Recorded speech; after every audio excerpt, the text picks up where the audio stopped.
are going, and so if you don't want your mom to see you picking your nose, don't pick your nose, that sort of thing. But we're very excited you're here for this exciting conversation, and we'll kick off the program in just a minute. But like I said, silence the cell phones, and we'll kick off in just a moment.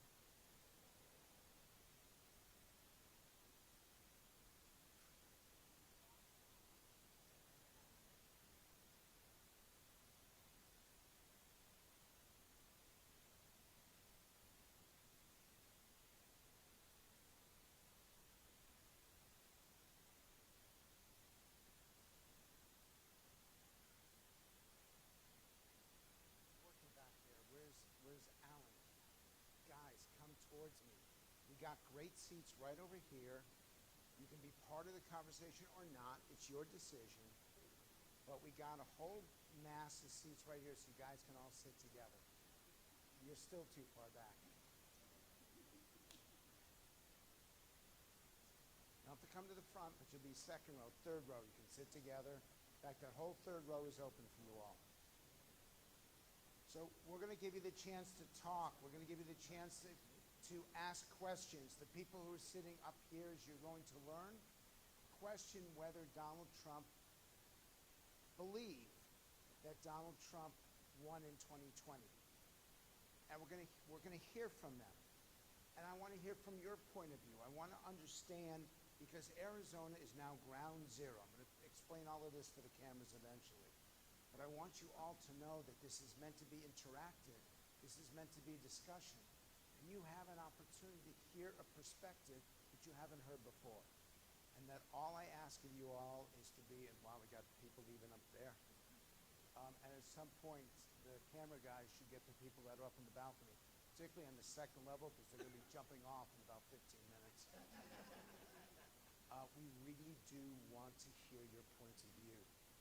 So really, and this is not empty, speak up. The worst thing that can happen is when this thing is over, that you think, I wanted to say something and I didn't. We're inviting you, encouraging you to speak up. So I can see that we're at the top of the hour. We're going to start in about 2 minutes.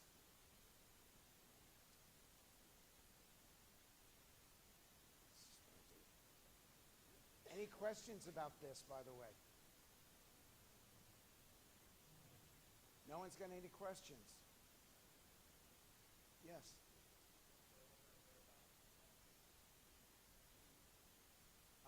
That will stay for the show itself.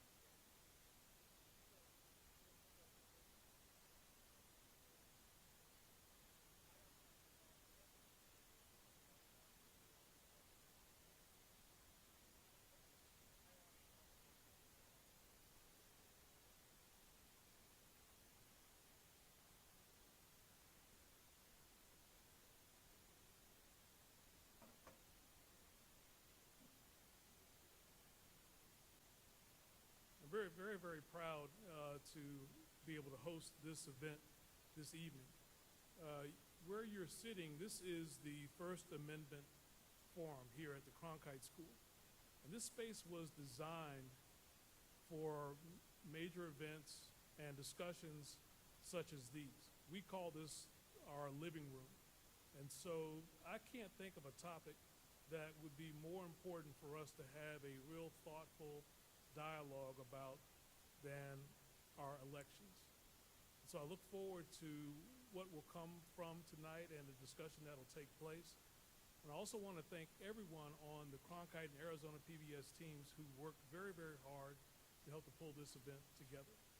So with no further ado, I think we should go to our land acknowledgement.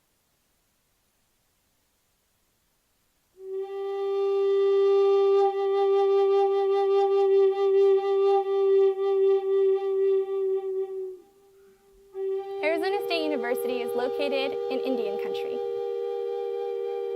There are 22 tribal nations in Arizona.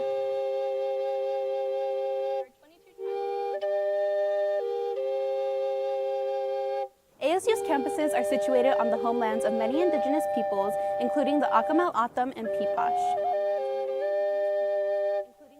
Arizona State University recognizes the original inhabitants of these lands. and recognizes that they still reside throughout the Phoenix metropolitan area. And we recognize the impact of their wisdom and generosity towards us. If you've flown into the valley, you have undoubtedly seen the Salt River Project canals that surround the area.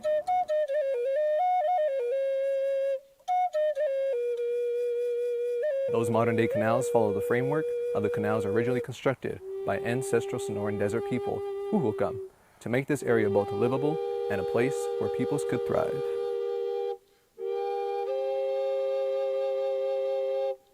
We acknowledge that the modern-day indigenous nations that descended from the ancestral peoples are the original inhabitants of this land.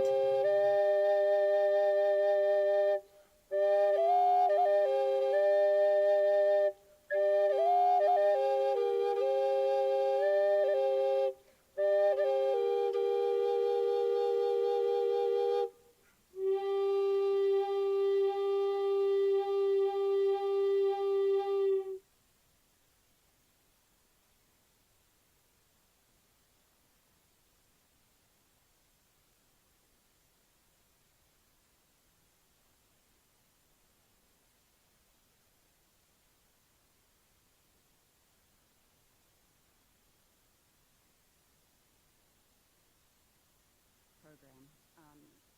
It's really been about taking an important book, The Big Truth, and leveraging it to extend and deepen a critical discussion of truth.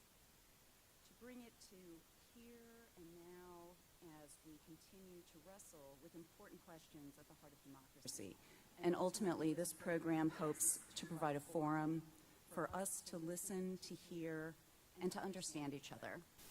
I want to thank my colleagues at the ASU Cronkite School for their support in bringing this, as well as our very wonderful friends Alan Agatov and Claudia Whiteman of the Center Edge at the University of Southern California, who initially brought us this idea, and our wonderful friends at Arizona PBS, including Ebony Delaney, who helped make this possible.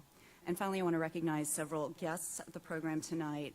Adrian Fontes, Secretary of State of Arizona, Bill Gates, Maricopa County Board of Supervisors, Brad Raffensperger, who flew in and is flying back out again, the Secretary of State of Georgia, Rusty Bowers, who has been the House Speaker of Arizona, and I'm especially thankful to our students who are in the room tonight and give me hope for the future and give me hope for democracy and are so important and vital in this conversation and in our commitment to this important discussion.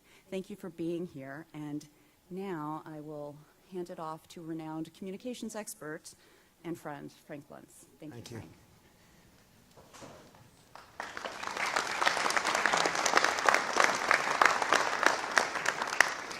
Please don't get up. I got a better response when I was cooking Thanksgiving dinner than that, but this is probably the most important session I will ever do, because I've dealt with focus groups, American public opinion, different engagements, frustrations, even anger. But it's never been something as important as our democracy itself. And I don't know of a time in the research that I've been doing where there's been a greater threat, where more people felt like things weren't working. We're going to have a conversation here. Number one, it's going to be respectful. Number two, it's going to be informative. And number three, it's going to engage the next generation, because this is how we're going to improve. This is how we're going to get our act together as a country. So the first thing I want to do, and I alert our camera people, I'm going to ask you a question. Raise your hands if you believe that the democracy, our democracy in this country, is under threat. If you believe that, raise your hands. Keep them up, because I want to make sure they get this. This is more than half the room. This is student, faculty, guest. Okay. We're going to hopefully prove tonight that we can have this conversation. We can talk about what those threats are, what our disappointments, what the failures have been, in a kind and respectful way. Doesn't mean we're not going to disagree. Doesn't mean you don't have to be passionate. I expect you to be passionate. You're trying to save your country. But I want to make sure that this is the best of our conversations, that this is the best of the First Amendment and not the worst.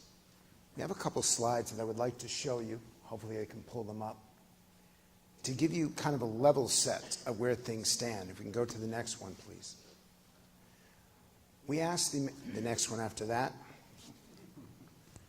We asked the American people, do you think the political system is rigged against you? Guess what? Now 41%, 4 out of 10 Americans say probably or definitely. That's a problem. That's reaching almost a majority of the country. Let me show you the next. We asked 3,000 Americans what you thought was the greatest problem. Number one is the dishonesty of our elections. So you can see here that it has now ingrained itself in the public mindset that we don't even trust Election Day. And that's significant. I want to show you one more slide. The key priority, what matters more to Americans than anything else, is the truth. How many of you, by show of hands, think that we got the truth in 2020? Not that many. Still a majority, but it's not that many. So I want to ask our two guests, as a way to kick this thing started. Secretary of State for Georgia, you stood up to the president. You took him on. Briefly, should they have faith that what was reported on the evening of Election Day 2020, should they have faith that that was the truth, and why? Number one, in Georgia, we have a verifiable paper ballot, so we can do hand recounts and audit any elections. We have photo ID now. We have signature match for the absentee ballot process. But after the election, and you have to understand, Georgia has been reliably Republican for over 25 years. But we started having allegations that there was 10,000 dead people. We checked it out. There was only 2 that we found at that time. We found 2 more, a total of 4. They said that there were 66,000 underage voters, and there were 0. You can register in Georgia when you're 17 and a half. You have to be 18 by Election Day. We checked every one of those birth dates out. And they said there's 2,400 non-registered voters. There were 0. They said there was thousands of felons. There was less than 74 that were still under felony sentence. Every single allegation we checked out. And so when I talk to people, I do give them this data point. Maybe this will help you understand what really happened in 2020. 24,000 people skipped the presidential race. Skipped it, didn't vote for that, but voted down ballot for other races. Our Republican congressman got 33,000 more votes than President Trump. And our state reps and state senators that were Republican, on average, got 5 to 6% more than President Trump. And that's why he came up short. But you can ask me about State Farm Arena, where we counted the absentee ballots and all these other things, but we gave people the facts. We reported that back to Congress, and it's been thoroughly investigated. And you're going to have the chance to ask him. What is special about this is you get a chance to challenge. Right here in Maricopa County. Did I pronounce it correctly? You did. Holy shit. Now we're going to test CBS to see if they will actually, or PBS, whichever one, whether they'll edit that or not. They're from right here. These people in the center right here question whether they got the truth. Did they? They did. And thank you to each and every one of you for being here. And I would start by where Secretary Raffensperger ended, which was look at our elections here as well in Maricopa County.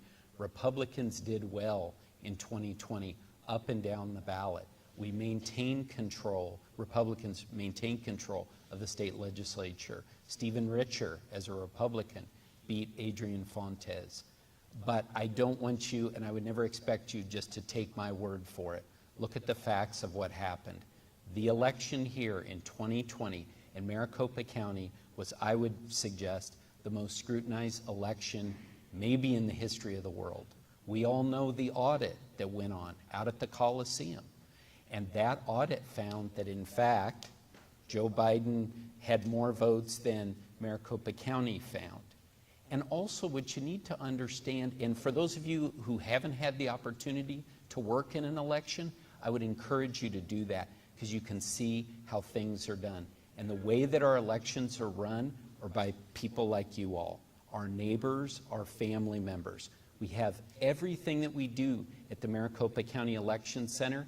We have a Republican and a Democrat there watching everything. So I would say that if you don't believe what happened in 2020, then you don't believe your neighbors, your family members. They were the ones who ran the election. And we're about to find out. I alert you, I'm going to go all the way around the front row and then come back around here. So you guys, because I want to make sure you get everyone sound. And I don't know how you're going to do it, because even when I was your age, I still couldn't walk on my knees. I want a word or phrase from each one of you to describe the election process in America today. Messed up. It's not who votes that counts, it's who counts the votes. Polarized. Fraudulent. Not kosher. Rigged. Questionable. Seems like technology has made it more complicated than made it easier. Soros are Democrat-owned. Questionable. Dysfunctional. Scandalous. Like any process, needs improvement. Untrustworthy. Correct. I'm actually going to go to you guys. We weren't planning to do this quickly. This is a problem. Sure.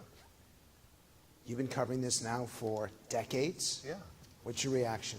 First of all, I'm This is Major Garrett. Major Garrett. CBS. I'm the chief Washington correspondent for CBS News. I've lived in Washington since 1990. If any of you are familiar with my career, I've spent about half of that time in Washington in what would be fairly described as a center-right kind of newsroom, Fox News, Washington Times. The other half in what could be fairly described as center-left newsrooms, CNN, CBS, National Journal. So I've been in lots of different newsrooms, I've heard lots of different conversations. I started covering presidential campaigns in 1992. And one thing I will say against myself is that in all those presidential campaigns up until 2020, I kind of overlooked the process by which we cast and count our ballots. I just thought it was a system that went on and kind of took it for granted. Because every election day was the quietest day on the election year calendar.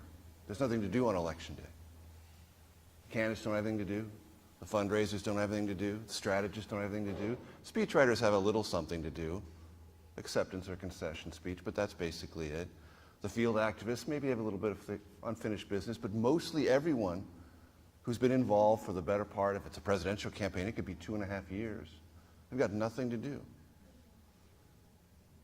What do they do in that time? What did I do? I waited. What did I wait for? I waited for a sound that came from you, the sound of your votes. What did you tell the country? I waited for that every single election I covered, starting in 1990. What did you tell the country? And the means by which we hear that sound is the casting and counting of ballots. And I kind of just thought it happened. I mean, I knew a little bit about it through my mother, who was a poll worker in the city I grew up in San Diego. She did that for 25 years. So she worked the polls, told me a little bit about it, but I overlooked it. I took all of that for granted.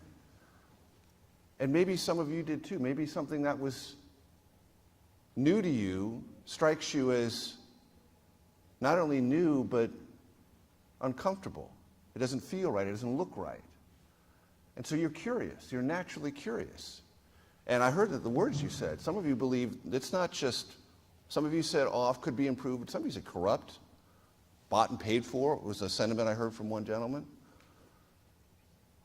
So you've taken a look at this and you think there's something really wrong. And it bothers you, and you know what? It ought to bother you. If you really believe that, of course it ought to bother you. And I respect that. And I'm not here to talk you out of it. I guarantee you I'm not here to talk you out of anything. I want to hear what your perspective is. Because I've put together a book with my co-author David Becker quite separate from the result of the 2020 election, we believe the 2020 election was an American success story, not the result, but what we did. 20 more million Americans voted in 2020 than did in 2016. It was the most diverse electorate our country's ever seen. More people participated than ever before, under very difficult circumstances, with a real deadly threat out there. And we achieved something that we feel is not only defensible in terms of the specifics that Brad Raffensperger and Bill Gates mentioned, but that a lot of people got involved. We trained 400,000 new poll workers in our country to do that election. We trained most of them on Zoom. That's a hard thing to do. So David? And we feel there's a disconnect between you and us, and I want to hear what your perspective is. And you're going to hear it, and then you're going to respond. Who thinks that Trump won in 2020? Why? Well, listening to you, my first thought was we had ballot harvesting. We have video of people being sent home and suitcases being brought out from underneath tables. Where's the truth? We don't, you say it was a correct election, but who voted? Why do you think Trump won? Same sentiment he's explaining right now is at the end of the day, we have all this technology and it takes weeks to get results in. You have cameras being shut off and then all of a sudden a spike in votes come up. I mean, it shouldn't be that complicated. We shouldn't have these downtimes where all of a sudden we wake up the next morning and 60,000 votes show up that wasn't there when I went to bed at night. It's not clear. Why do you think Trump won? Because Trump wasn't supposed to win in 2016, and I believe it was, if I'm not mistaken, it was Maxine Waters who said on the day he won that the impeachment of Trump starts now. And they tried everything they could to get him out. They tried the Russian hoax, they tried the Ukraine impeachment, and then ultimately what ended up succeeding was the virus. So they tried everything to get the man out that was never supposed to be there in the first place.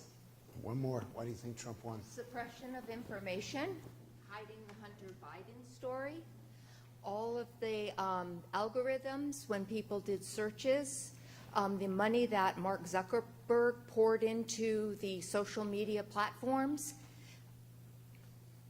just fooling around with technology. Okay. David?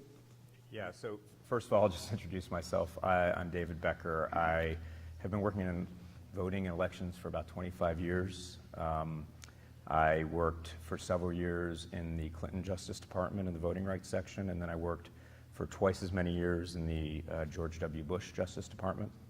I now run a nonprofit in Washington, D.C. It's a nonpartisan nonprofit that works with election officials like these two gentlemen, Republicans and Democrats all across the country, to help them produce and facilitate elections that voters should trust and do trust. And I just want to say, first of all, thank you all for being here. I mean, one thing that's really clear from everyone in this room is that everyone has a passion for and agrees that democracy is important.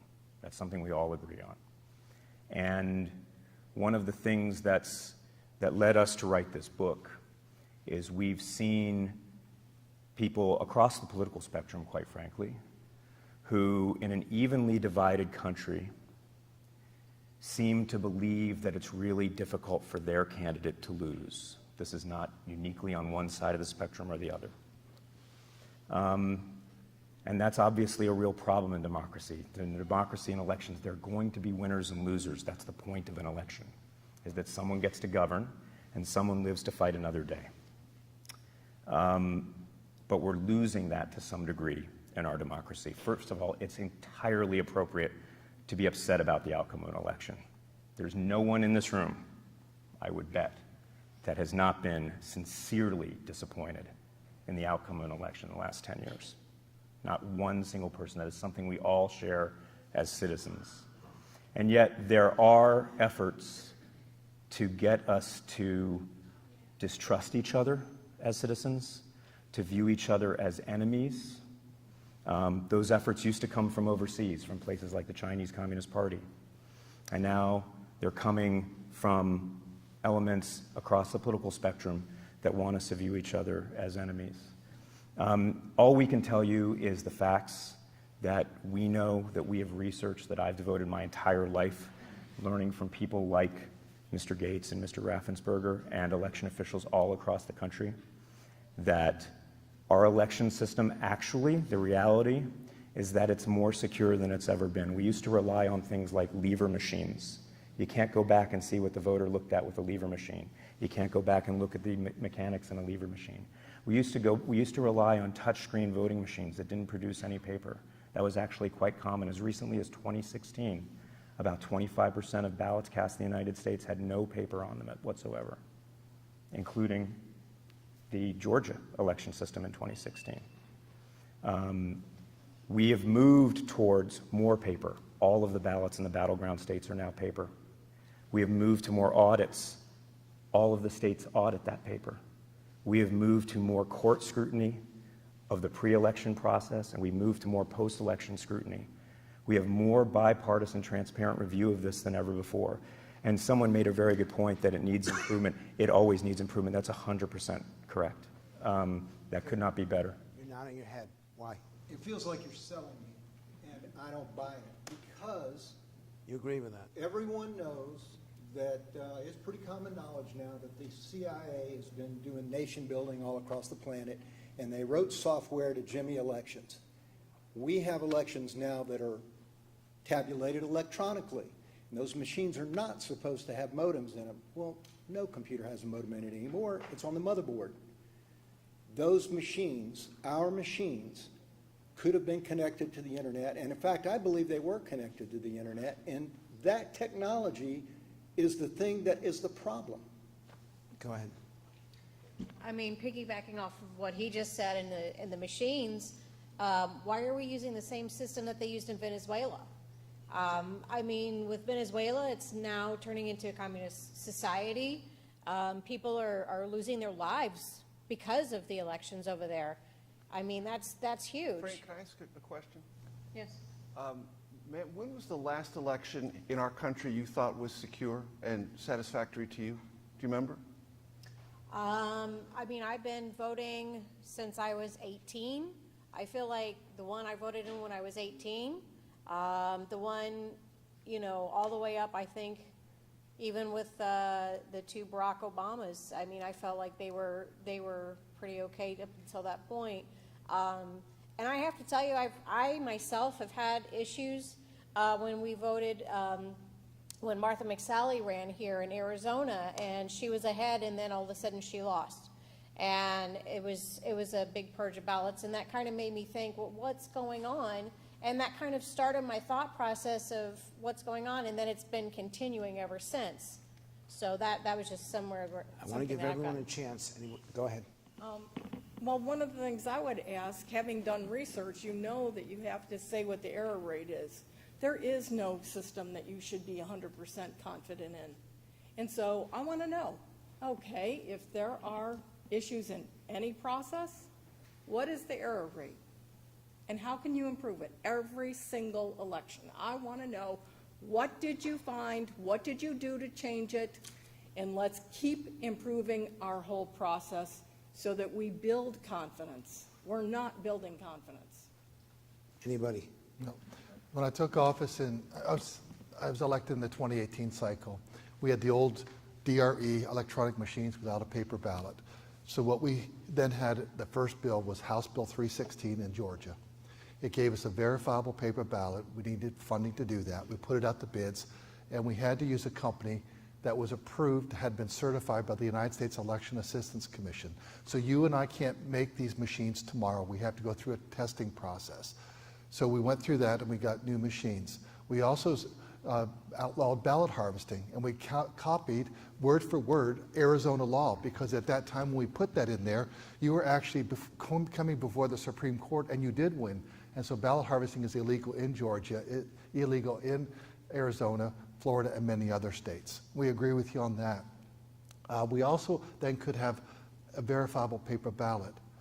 When we rolled into the 2020 cycle, the one thing that we did see, historically, we only have 5 to 6% absentee voting. But in 2020, we had about 30%. And I think right now you're still 30% in Arizona just because that's how people like to vote here. But when we had the presidential race, it was so close, it was within 12,000 votes. We then counted all 5 million ballots by hand. We verified that the machines counted accurately and that the original count was what the original count was. Many people do not realize that we actually counted all 5 million ballots, and many counties had no vote total differences at all. I don't know who to go. Well, By the way, I don't know who to go between the three of them. Either way, it's not going to be good for you. It'll be fine.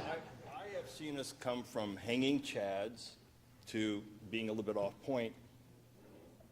Primarily Republican areas that ballots and machines were checked the night before, but the next morning they didn't have ink enough to print the ballots here in Arizona. I have seen states that are now allowing people that are illegal aliens voting in their states.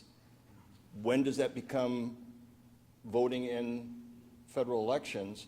To be honest with you, I don't trust the system because I don't think we have the truth, and we see truth being falsified daily with our government. I will say we don't trust. Well, I don't trust. I do agree with you on one thing. There's a very strong push for non-citizen voting, and I'm pushing in the state of Georgia a constitutional amendment that only American citizens vote in our elections. And that means up and down the ballot, because what they want to start is some people believe in letting people vote in municipal elections. Then you'd have 2 voter rolls. It's totally complicated. And I believe that we should have only Americans vote in our elections. That's very critical, and I agree with you on that 100%. And in Georgia, we did a 100% citizenship check, and we found through Department of Driver Services, and that's how we register people, 1,634 non-citizens who attempted to register. Our system caught them. Now we want to find out, and we sent that information to the Attorney General's office, why did they think they could register? And so what was that all about? But we do check citizenship in the state of Georgia. Many of these systems are Democrat-owned. How can we trust the checks and balances of these votes? It doesn't matter where the vote comes from, whether it's a Dominion voting machine or a mail-in ballot. How can we trust that if George Soros owns over 40% of these machines are owned by his money? So no one's ever going to believe that those machines are actually counting these votes in a bipartisan fashion. It just seems absolutely impossible to trust. So I want to ask a question, because in 2004, Democrats alleged that Diebold, which made a lot of the voting machines, including voting machines in Ohio, were run by Republicans, and Diebold, the Diebold owner was a George W. Bush supporter in 2004 in Ohio, and Ohio was won by George W. Bush by 120,000 votes. Were Democrats right to question that in 2004? Okay. Yeah, So, it should be questionable on either side. And if one side is telling the truth, as is claimed in the 2020 election, then why not just a recount? We could count the same votes over and over, but verification of it and authentication, that's not the right word, but to authenticate the voter and match them up. Voting and cheating has been going on for many years. I just read a book by Barry Goldwater, and the same thing was happening back in the 1960s. So it's verification of the votes, not just recounting them. And I'm opening this up to anyone who's in the room right now. So if you want to be heard, in addition to our focus group participants, raise your hand. I'll give you the mic. We'll go right here. I just have a simple question for folks in the room is, why do we think that all Republicans distrust, let me say it the other way, why do Democrats think that Republicans are cheating all the time and Republicans think that Democrats are cheating all the time? Does anyone believe that a Republican, a very staunch Republican, can actually just say that this Democrat was honest and fair and did the right thing, and vice versa? I just question where that comes from. Go ahead. I agree, because I'm listening to both of them, and we're all saying that it's on both sides. Just the Democrats are better So at it. who loses when both sides cheat? We do. The people lose. So can you tell me an instance in your mind when you think a Republican cheated to win? Say again, sir? Can you give me an instance that's in your mind of when you remember or think a Republican cheated to win? You know, I can't, but okay. I was apolitical. I hated the stuff. And then I started paying attention just a couple of cycles ago. And now I've gone down the rabbit hole, and it scares me. Okay, okay. Something that I would add is my board and I were 4 of 5 Republicans. So again, if people think that the election was stolen and rigged here in Maricopa County, it was done by 4 of 5 Republicans. So this is important to understand. Secondly, you talked about in 2022 the issues that we had with the tabulators, and we're sorry for that. That was a mistake, and we are going to work on it to make sure. We actually have the former Chief Justice doing an investigation right now to make sure that that doesn't happen again. But it wasn't just in Republican areas. And it's important to understand, too, even if those votes were not tabulated there on site, everyone could put their votes into box 3, and everyone who wanted to vote on Election Day, their votes counted. Okay, this is... So we're told. Do you believe him? No, You don't believe for him? a second. Why not? We don't believe that somebody that sat in their basement had the greatest number of votes of any president in the United States either. It's just... And he talks about 2022, but if everything was working the night before and then it doesn't work on Election Day, well, who votes the most on Election Day? Is Republicans. So when I woke up and heard... The issue's Republican. Why was it that you know, when they do the overlay, it was majority of Republican areas that had all the issues? It actually wasn't. When we were going to do You've been an told audit, that. why did the Board of Supervisors fight doing an audit? And then when you finally did an audit, all it was a simple just taking paper out and counting it again. So we That's didn't not an make- audit. Hold on. May I respond? So on that, we didn't fight it. What we said, we're concerned as your representatives that we didn't have the legal right to turn over those ballots and voting machines. So we went to court, and once the court said it was an appropriate subpoena, we turned it over. We didn't. What's that? You didn't give the spunk logs over, and then Karen Fan let you off the hook and said you don't have to give over the spunk logs. And 2 days later, Fan Brothers gets a $400 million contract. Well, we don't have anything to do with that contract. We had an agreement with Karen Fan where we had John Shadegg, former congressman, who took a look at this and determined, sir, that in fact the machines were never connected to the internet in 2020, confirmed by Republicans, Democrats, everyone who looked at it. I understand the concern, but the proof shows they were never connected to the internet. Barb? So I have 2 points I want to make, and it really goes back to something you were saying when you were telling us, basically, don't be sore losers, you lost, and I'm sorry you're disappointed.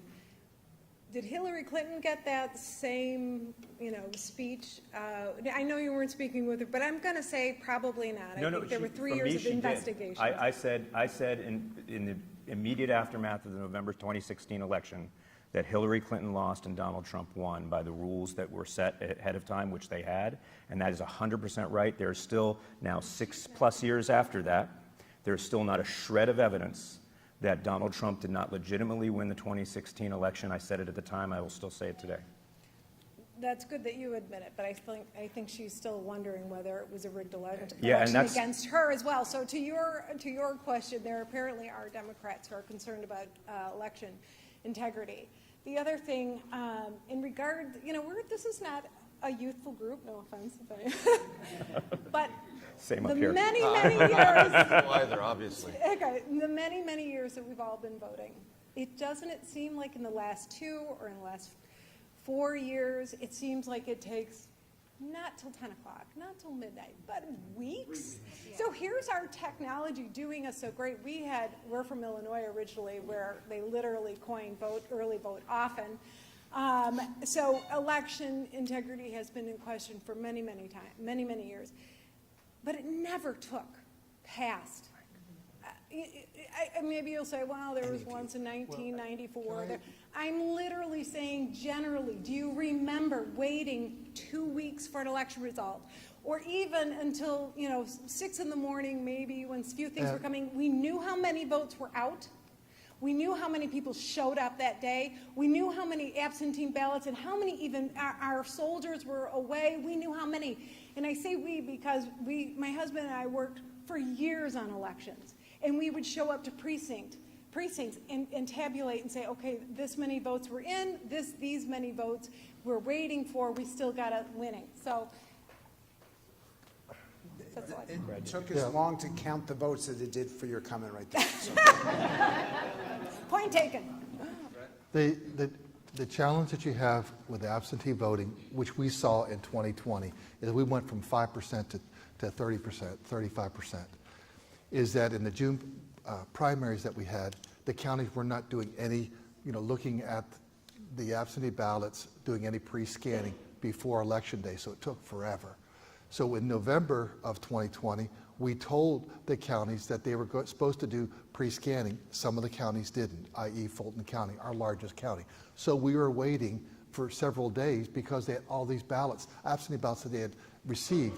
Then they had to look at them. They had to verify the signature. Then they had to go ahead and separate the envelopes, lay the ballots down flat. It just is a process then because our numbers were so high.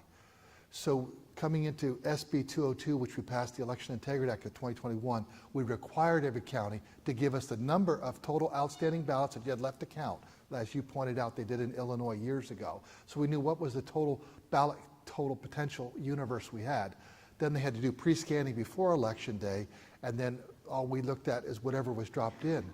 Now, unfortunately, some political campaigns are saying, don't bring your ballots in until Election Day. Well, that defeats the whole process of doing early scanning. You can't get ahead of the thing. And so it's really hurting the process because if people don't get their results quickly, there is lack of trust. People start thinking, what happened? Bring Major in, and I'm going to ask you. Sure.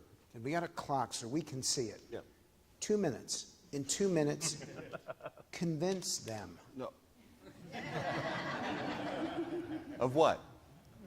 That just maybe 2020 was accurate. Well, let me address your question about results, because the media is a part of that conversation. The media calls elections, right? Elections aren't certified for days and days and days after Election Day. That's always been true in America. What you're waiting for, what you're anticipating, is the media call of the election, okay? And I will tell you, after 2000, the entire media industry, having gotten it wrong initially that night in Florida, I wasn't a part of it. I wasn't covering that race. I wasn't on TV that night. Got much more cautious about this. Like, wait a minute, we need, first of all, some networks called Florida before all the polls closed in Florida. In the panhandle of Florida, they were still about 15 minutes of voting time. Should never have done that. Networks never do that anymore. Never, never, never, never. That's one safeguard. But also, results are closer. Why? Because we're more closely divided as a country. Close elections take longer to accurately tabulate, and they take longer to come up with a sense of what votes are outstanding, where are they outstanding, what are the historical patterns of that voting, so you can make a call in an election. One other thing that is complicating in all of our elections since 2016, so 2018, 2020, and 2022, all three of those elections set near records or new records for turnout.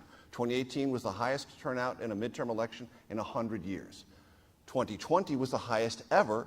2022 was nearly as high as 2018. What does higher turnout mean? It means more voters from more unexpected places and a more hard-to-read electorate. That also slows things down in terms of the media calling elections, okay? So part of the interlocking thing you're waiting for on election night, tell me who won. We're actually holding back and trying to be more careful, acknowledging not only differences in polling that preceded the election, but where the votes are actually coming in, and higher turnout in these last three elections for sure gave us more volatility in those numbers.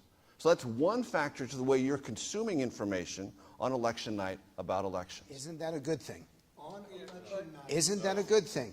No, it's not. So he's talking about making sure they get it right.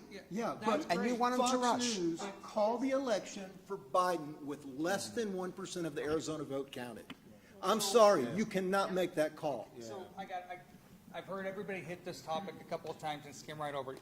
You just said it, you just said it, you just said it.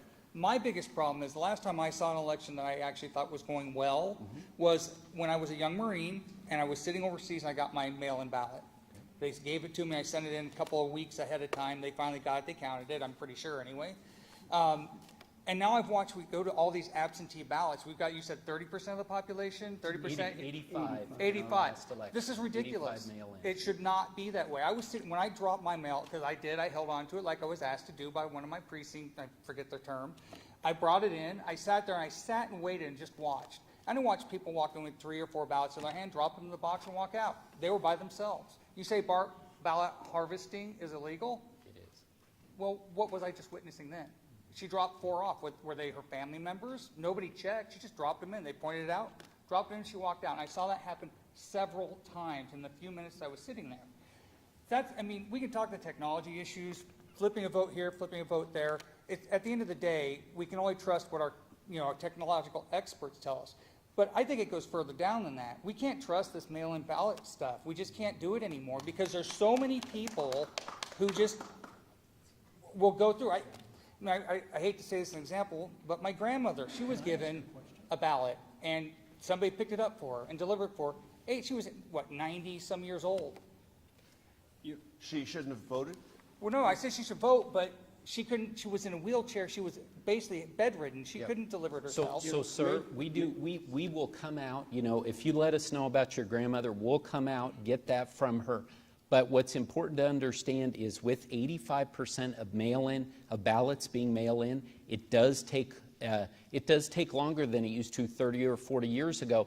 But it was 13 days in 2022, and we've been running in that 10 to 13 days for the past few decades. It's just like Major said, we didn't pay attention to this before because the races weren't so close. We have close races here in Arizona, and please don't forget, for those of you who have these concerns, Republican and Democrat in the room, they're watching everything, and we have a 24/7 live stream camera. And if you guys have questions, come down, come volunteer. We want you to learn more about it, and if you see things that need to be fixed, we want you to help us fix them. So this is your process. Major, you talked about yes, sir. greater numbers of people voting, and To circle back to what we're here about, talking about truth, and that truth comes from trust. And you say more and more people have voted, it's taken longer. We don't even know who those people are when we have ballot harvesting that was taking place, when we have suitcases coming out from underneath tables, when we see video of someone taking the same stack of ballots and feeding them back through a counting machine again. More ballots, We more voters. we just don't trust, and because of that trust, we don't believe the truth that's being told to us. Okay. The old Chinese proverb, tell me a lie 5 times and it becomes the truth. We don't buy it. So my question is, you say there are more voters. Who are these voters? And where do you think they're coming from? Since you've been, Well, our population has grown. We're a bigger country than we were when I was born in 1960. By 5 million this year. Do you think that, is there a certain age group? Do you see an increase in a certain age group? Well, so there are demographic trends that are reflected in exit polls. Exit polls are not precise. Exit polls are somewhat self-selecting. People talk to exit pollers as they leave, dropping the ballot box, or they're called if they have sent in a mail-in ballot. But the last 2 election cycles, there's been a higher turnout among 18 to 30-year-old voters than historically, true. But there's also been a high turnout rate of older voters, okay? Lots of demographic groups have grown in number as our turnout has grown. And we're a bigger country with more population. Okay, so I hear that about the 18 to 30. And there was a comment over here that social media was infiltrated, say, with information that leaned towards Democrat voting.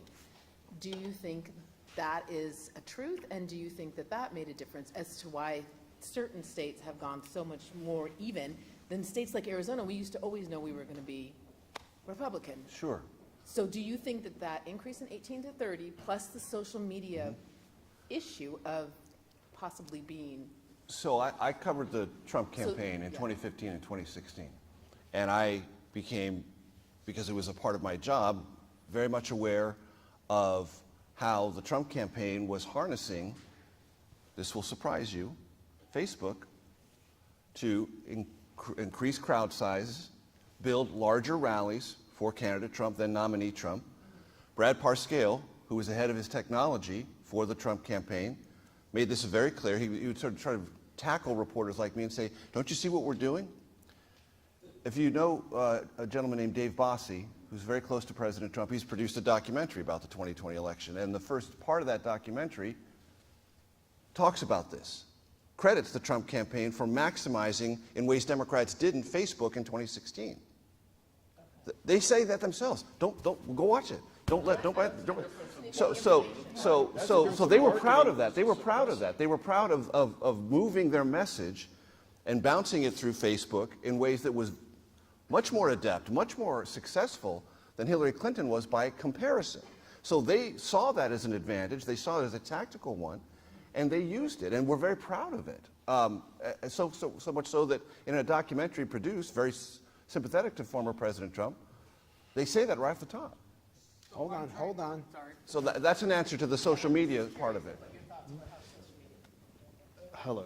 So to this gentleman at the end here, please correct me if I'm wrong. You were saying that you don't necessarily trust mail-in ballots, and I think that somewhere that's kind of the sentiment for all of you. I wonder, when did that start, considering that Arizona has the longest history of mail-in ballots, and this is kind of the first time election integrity started?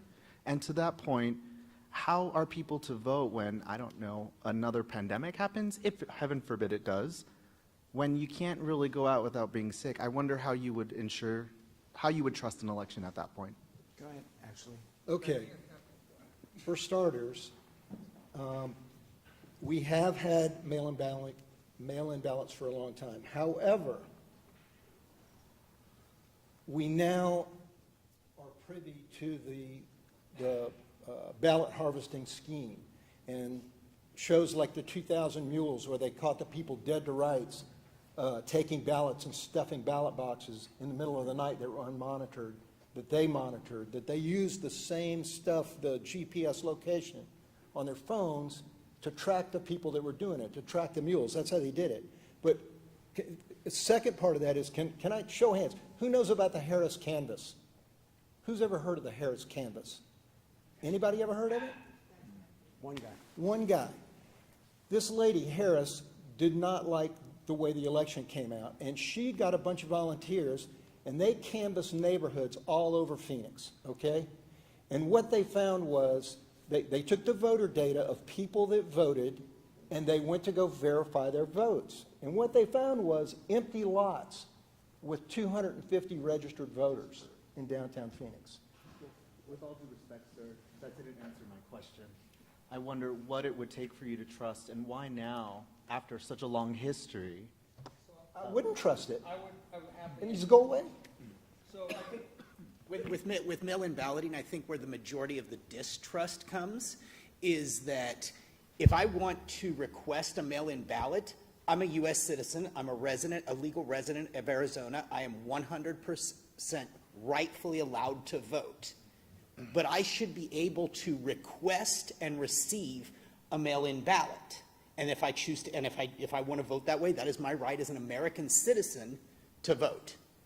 Where everything's coming into question is that we're sending mail-in ballots to every single person on the voter roll, and that's even what we know about. But that's not accurate. It's people that are requesting to go on that voter roll and the permanent voter list, and when they get it, they have to sign it, right? For those of you who do mail-in, you sign it, and back at our election tabulation center, we compare those signatures, and if the signature that you have on your name at your address doesn't match what we have on our rolls, we don't count that vote. And we will even call up people to see if there was a mistake or something, and they have the opportunity to cure. But even if people are doing ballot harvesting, by the way, I was an intervener in that lawsuit up to the U.S. Supreme Court. I'm against ballot harvesting. I was an intervener, and we won. But the reality is that even if people are doing the ballot harvesting, these votes don't count unless the signature on that envelope matches the signature that we have in our system. That's how we verify that 85% of the vote. Hold on. Go ahead. You've been standing there. So I actually have a question for you, sir, in the plaid shirt. So you mentioned the 2,000 Mules movie. The claims in that movie have been debunked. So the organization that funded the movie, they said that they were going to come up with mountains of evidence of voter fraud, but they never did. So that seems like a scam. But then another thing they did is they also promised they were going to, found a hospital in Ukraine, and then they never did that. And so they're getting rich off of these schemes, and they can't provide the evidence of ballot harvesting. And just to be clear, I think in this room we're all against ballot harvesting. That would be anti-democratic. But I'm wondering why you have faith in this movie that from an organization that hasn't provided the evidence that they say they're going to provide about ballot harvesting. Yes. You have watched the movie? Yes. So you know how they located the people, how they found out who was carrying the ballots. Do you know that that's the exact same technique that they used to identify all the January 6th people that they arrested? It's the exact same way they got all the January 6th people. The other thing is, you said that was debunked. I am sick to tears of hearing about how stuff is debunked because somebody on the news said that was fake. I mean, do you believe Don Lemon or Lemon or however he says his name? I don't watch his show. I don't watch cable But news. I mean, what I'm saying is people keep saying, oh, that was debunked. Somebody can go out, like the canvas I was talking about. They went out and they found, it was 13 pages of voter fraud stuff that they found that needed to be looked into. It was data. And somebody said, oh, that was debunked. How do you debunk pure data? Nobody even bothered to look into it. So if I may for just a moment, so regarding 2,000 Mules, and some probably people in this room probably paid money to see that movie because they charged. It's great that we have Secretary Raffensperger and Supervisor Gates here because what you may know is that the claims made in that movie raised concerns with law enforcement in Georgia and in Arizona. Republican law enforcement, Republican attorneys general, the Georgia Bureau of Investigations, and they went in good faith to the organization that did the movie and said, please give us the evidence. We want to investigate it. We will investigate the evidence and we will prosecute it if it's warranted. And that was months ago, nearly a year ago. Georgia even issued a subpoena for that. To this date, no evidence has been provided as a result of that request, even though Attorney General Brnovich, the Georgia Bureau of Investigations, wanted to investigate this. No evidence was provided, and that led Attorney General Brnovich to actually refer the organization to the Department of Justice for investigation for fraud. I think you're quite right. The GPS data, the locational data that they used, was used as part of some of the January 6th investigations, but that's just to prove that they were in the vicinity of the Capitol. It was used for something different in 2,000 Mules, and I'm kind of tech expert on this, so I don't have the direct knowledge, but tech experts who have looked at this have said the publicly available data that you can buy can't geolocate you with that level of proximity. It's by thousands of feet. And one of the problems was they were saying, that's absolutely true, I'm sorry, and congressmen at the airport then. Yeah. Because if let's say you have a defendant and you think that person was somewhere like the Capitol on January 6th, 1,000 feet is a perfectly fine radius. It's a perfectly fine radius. What you don't want is where a drop box is located by definition. They're located in high traffic areas. You put them in libraries. You put them in election offices. You put them in shopping centers. A lot of people go by those areas and are near those areas at various times for a lot of good reasons. But I thought it was really remarkable because if ballot harvesting is going on, that's a serious offense in states that outlaw ballot harvesting. And law enforcement is quite right to want to investigate that. And if you say you have evidence and you refuse to give it to law enforcement, particularly if there's a subpoena, that's a real problem. It's obstruction of justice in some cases. And we're now here months, nearly a year later, and we still don't have it. Hold on. This gentleman's been standing up here for 5 minutes. This gentleman's been standing up here for 5 minutes. I'm giving you guys every opportunity to speak, am I not? You guys in this round circle have spoken a significant amount. I want to give the audience a chance, and then you can come. Go ahead. Hi, folks. Thank you for being here. Maybe to change the subject slightly, I'm curious how your distrust in the elections or your belief that the election was rigged has affected your personal life, if anyone wants to share, whether that's relationships with your family, your friends, community, positively or negatively. Who here has a problem with a very close relative who hates your politics? Raise your hands. Has any of you had a Thanksgiving disrupted because of it? You guys in the back over there, well, I'm not dining with you. How do you, if you can't engage with your own family, how do you engage with anybody else? Is that really what our country? You really can't. I mean, at work, work or even with relatives, friends, it's just very divisive, polarized now. This is not the same country that it was, say, 20 years ago. It's very polarized now. So it makes things very difficult. What do you believe is the cause of that? Well, it's a very complex question, but it's just it's become very divisive here in many ways. We're divisive because we're divisive. Doesn't answer the question. Why are we divisive today? Because people aren't American anymore. People don't want to live with American values, where everybody is everybody's neighbor, but now we've all become inclusive in our own home. So where I grew up in the Midwest, and everybody was, as we like to call it, neighborly, but people looked out for one another. We now live in a neighborhood where none of the neighbors want to get to know anybody. They don't want to talk to one another. And I feel like as Americans we've been pulled apart. And I would love for us to be put back together, find a commonality. There's areas that maybe we will disagree and areas that we will agree. But at the end of the day, we're Americans first. Doesn't matter anything else. Being American, and that's it. And also the culture's become less civil. You don't really have news people anymore on TV. You have just commentators. You have an agenda. I mean, the CBS, ABC, NBC, I mean, they're leftists. They're leftists. I mean, it's like, sorry, but it just, to me, I mean, I used to watch CNN in the 80s. This is completely different now. Okay, it's like something before straight out you of go. China or the former Soviet Union. I mean, that's just my personal opinion. You want to respond? I'm not a leftist, just in case you're curious. Not specifically you, but a lot of people on CNN. It's so biased. I mean, the smears against President Trump and other conservative Republican leaders. I don't consider myself a staunch conservative, but the hypocrisy just really turned me off.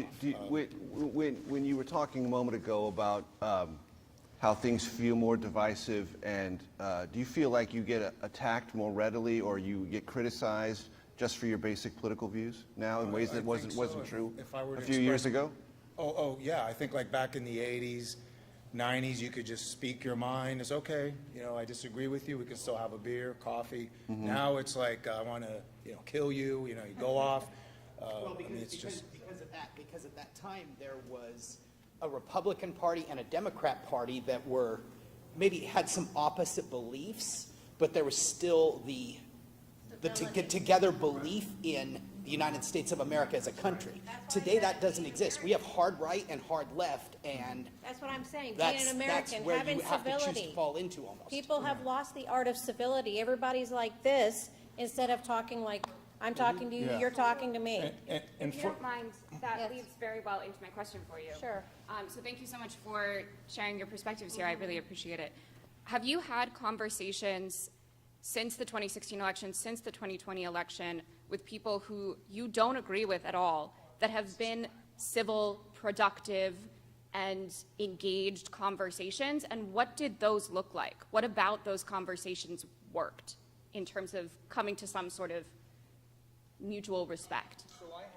And by the way, for those of you who are sitting in this front row and haven't spoken yet, you're really disappointing me. You've got the best seat in the house. Use it. We'll take advantage of it while you're here.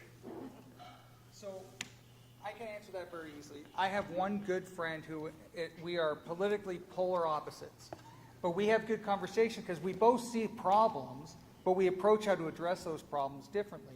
I think what's happened to us and some other parts of our country is, and you guys probably know this better than I do, but confirmation bias. We all get steered towards stuff that we want to believe.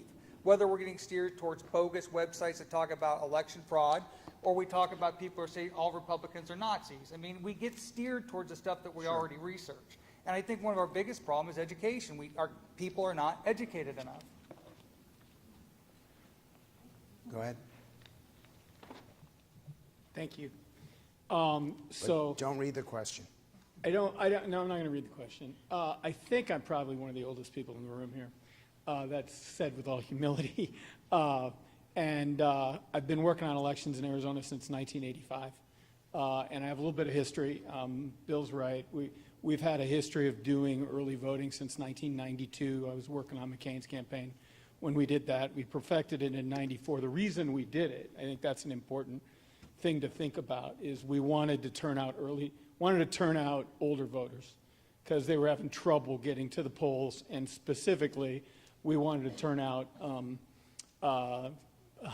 snowbirds who had moved down here and had relocated and now lived most of the year here. They'd go back some of the year, and they were all consistently Republican voters.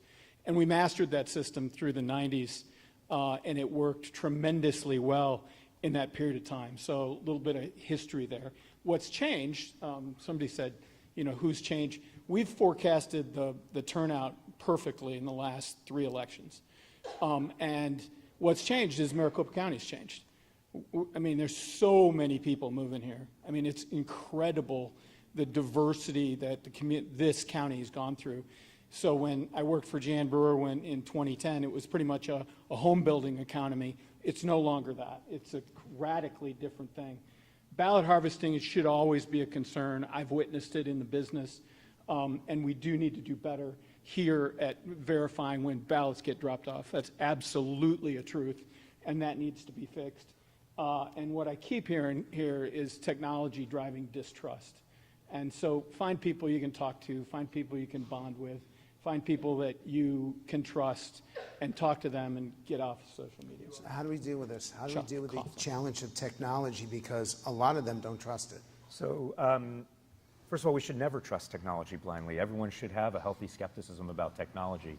That is why the move to paper ballots that I was talking about before is so important, because every single, well, 95% of the ballots in this country are cast on paper now. That's the most ever, by the way.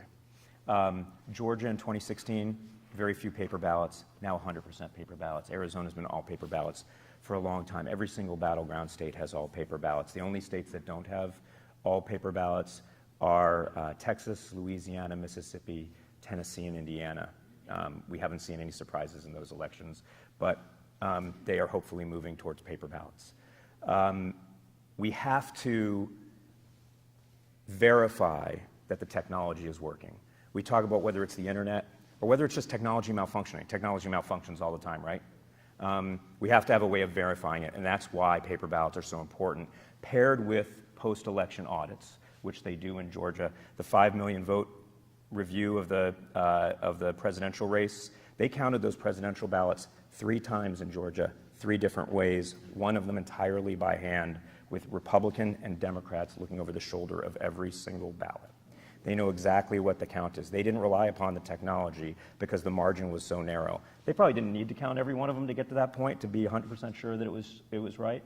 Here they did audits before the cyber ninjas did in Maricopa County and throughout Arizona. Other states did the same thing. We've been doing that more and more. It's a good idea, and in fact, you should all, if you get a chance, volunteer to be a poll worker, volunteer to be a poll watcher. These are all open to the public. It's really important that they be transparent because you need to confirm that the technology worked properly. But we've actually, in some ways, gone back to something that's not really modern technology, paper. We have more paper than ever before, and we should continue down that trend to make sure that if we ever have a problem, you probably have heard about Antrim County, Michigan. How many of you have heard of Antrim County, Michigan? Okay, Antrim County, Michigan, they initially reported out some bizarre results showing that Biden had won Antrim County, Michigan. It's a Republican stronghold. It was an error in how the spreadsheet essentially lined up that they report the results to. Antrim County, like all of Michigan, is all paper ballots. They found it within a day. They fixed it. They went back to the right count. And then just to be sure, they went back and recounted every single paper ballot by hand. It's not a very big county, so they could do that. And they confirmed that the results were right. You have to have that paper to go back to. So your skepticism of technology is right, but I think we're moving in the right direction. So I want to ask you guys a question. This group here. How many of you think Kerry Lake was elected governor? So you just think that Arizona just really doesn't have its shit together. Yeah? Oh, I think they have their And I shit work together, the it's election. just. It does. What? It's just what, ma'am? Same problems repeat between election cycles, because there were some similarities last time to this time. Go ahead. How do you elect somebody that won't even do a debate with the other candidates? That's not the question. The question is who won. Yeah, but what I'm saying is, I think she won because if you look at all of the debates that they tried to get together, and she wouldn't debate her. But debates don't matter. The debate's not the election. So what if she won't debate? You want to speak? Yeah, I have a quick question. Now you do. Okay. Grab him. Go ahead. I'm pretty young. I'm not really into politics at all, so I'm still pretty new to this whole thing. But if everybody's really not trusting the ballots or trusting the votes or anything like that, why don't we just do it live? Like we have like unanimous, obviously we don't tell who voted for who, but we just do it live. We should make it one day, get rid of this all mail stuff, exception, prior exception. It should be so free and easy. Small precinct voting, when you're voting with your neighbors. You're not voting with the whole damn county. You are the case, Precinct you are the voting. case that I'm talking about. We see the problem, different viewpoints to get to the same conclusion. We can solve some of this distrust by going back to everybody, you have to go to the precincts to vote. You can't mail this crap in. You can't bring in anybody else that's got your name, one hand, one delivery. You're not dropping 3, 4, 5 in at one time. That would solve a lot of the distrust issues. We're still going to have people questioning it. And that's one of the questions I've had for you guys is, why aren't we doing that? Why have we made it so easy to do this? To make it so that there's so many doubts out there. That, like I said, when I watch people come in carrying 2 or 3 at a time. So again, it's up to you all as the folks who vote for us to decide what sort of a system we have. But if we do this, just so everyone knows, if we do a hand count here in Maricopa County, it will literally take tens of thousands of people to count those votes. So you all, I definitely need you all to come out and volunteer. And that's the fact. And that's what we've looked at. If you did Yes. precinct voting, it would not take 10,000 people Yes, at each it precinct. would.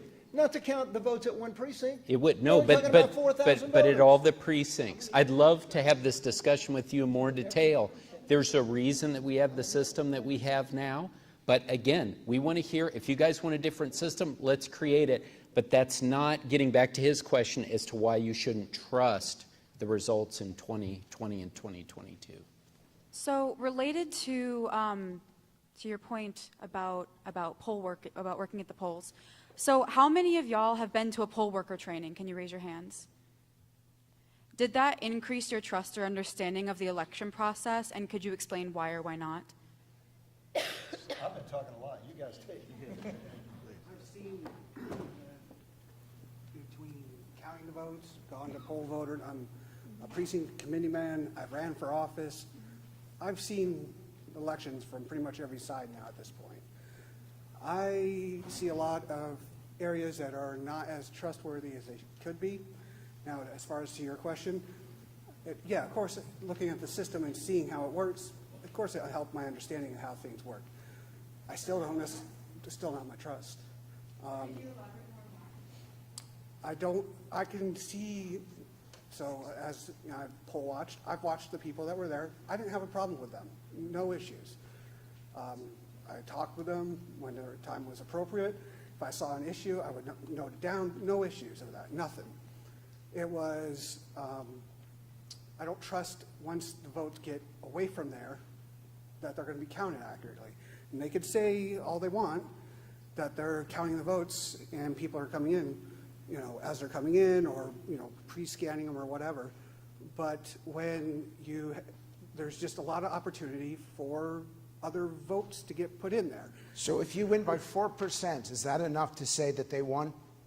I don't know what the percentage would be. 6%, 8%? Are you just going to say, I don't trust any election or my candidate doesn't win? No, it's not even that. At this point, I don't trust the elections, period.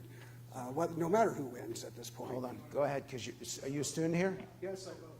I have a question about like the mail-in ballots, and it's specifically for you. You said you were a Marine back in the day and that you sent in a mail-in ballot. How do we become inclusive to people who can't go out? Like we talked about the snowbirds too, how we got their vote in. How do we become inclusive to the people who can't go to these, you know, like these county meetings or whatever you want, however you want to put it? And how do we include their vote so everyone gets a say? Because I'm an American, I want my vote to be. Make it work, is Yes. what you're saying. How do you make that work? Yes, how do you make that work? I mean, I can give you my rough ideas. I'm in no position to actually create this, but short version is you get people who are, you know, housebound or they can't get to where they need to be.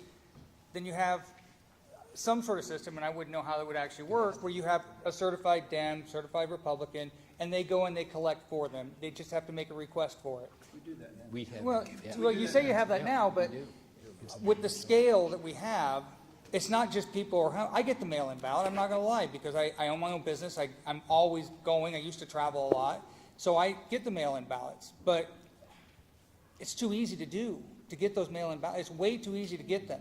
Almost anybody can get one if they want one here in Arizona specifically. Iowa has the same rules and laws. Does it make you at all, anyone in here, just a little bit concerned that there are a lot of students here, and they are hearing both sides, which is awesome. Does it make you at all concerned that you're teaching them not to trust their government? When we have Opening their eyes.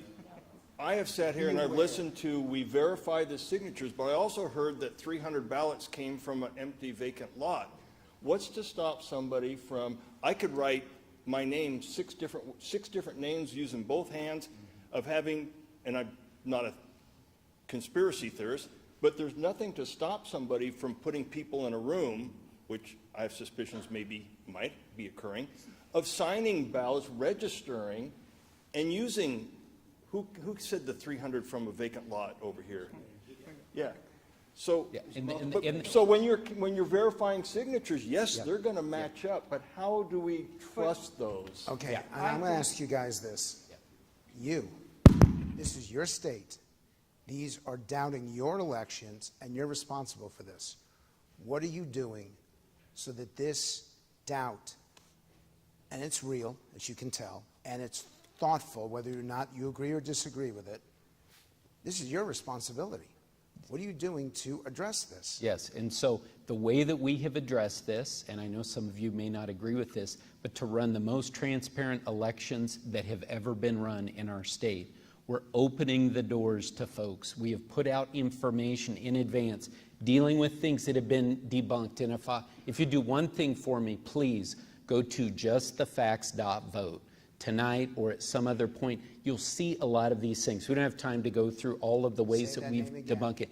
Justthefacts.vote. Please go there, and when you read it and you have more questions, call me or come down. We'll walk you through.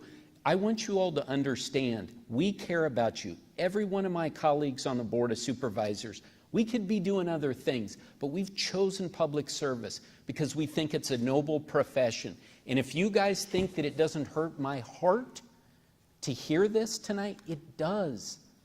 We want to convince you guys. We want to give you faith in this. I don't want Soros. I'm not a Soros fan.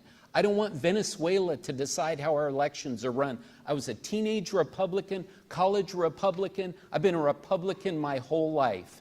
And that this has happened and this is where we're at, I have failed. But we will come and walk you through this, and we would love to have you come and volunteer and learn more about our system and help make it better. Your reaction to that? I think a lot of us used to be Republicans. I no longer claim to be a Republican now.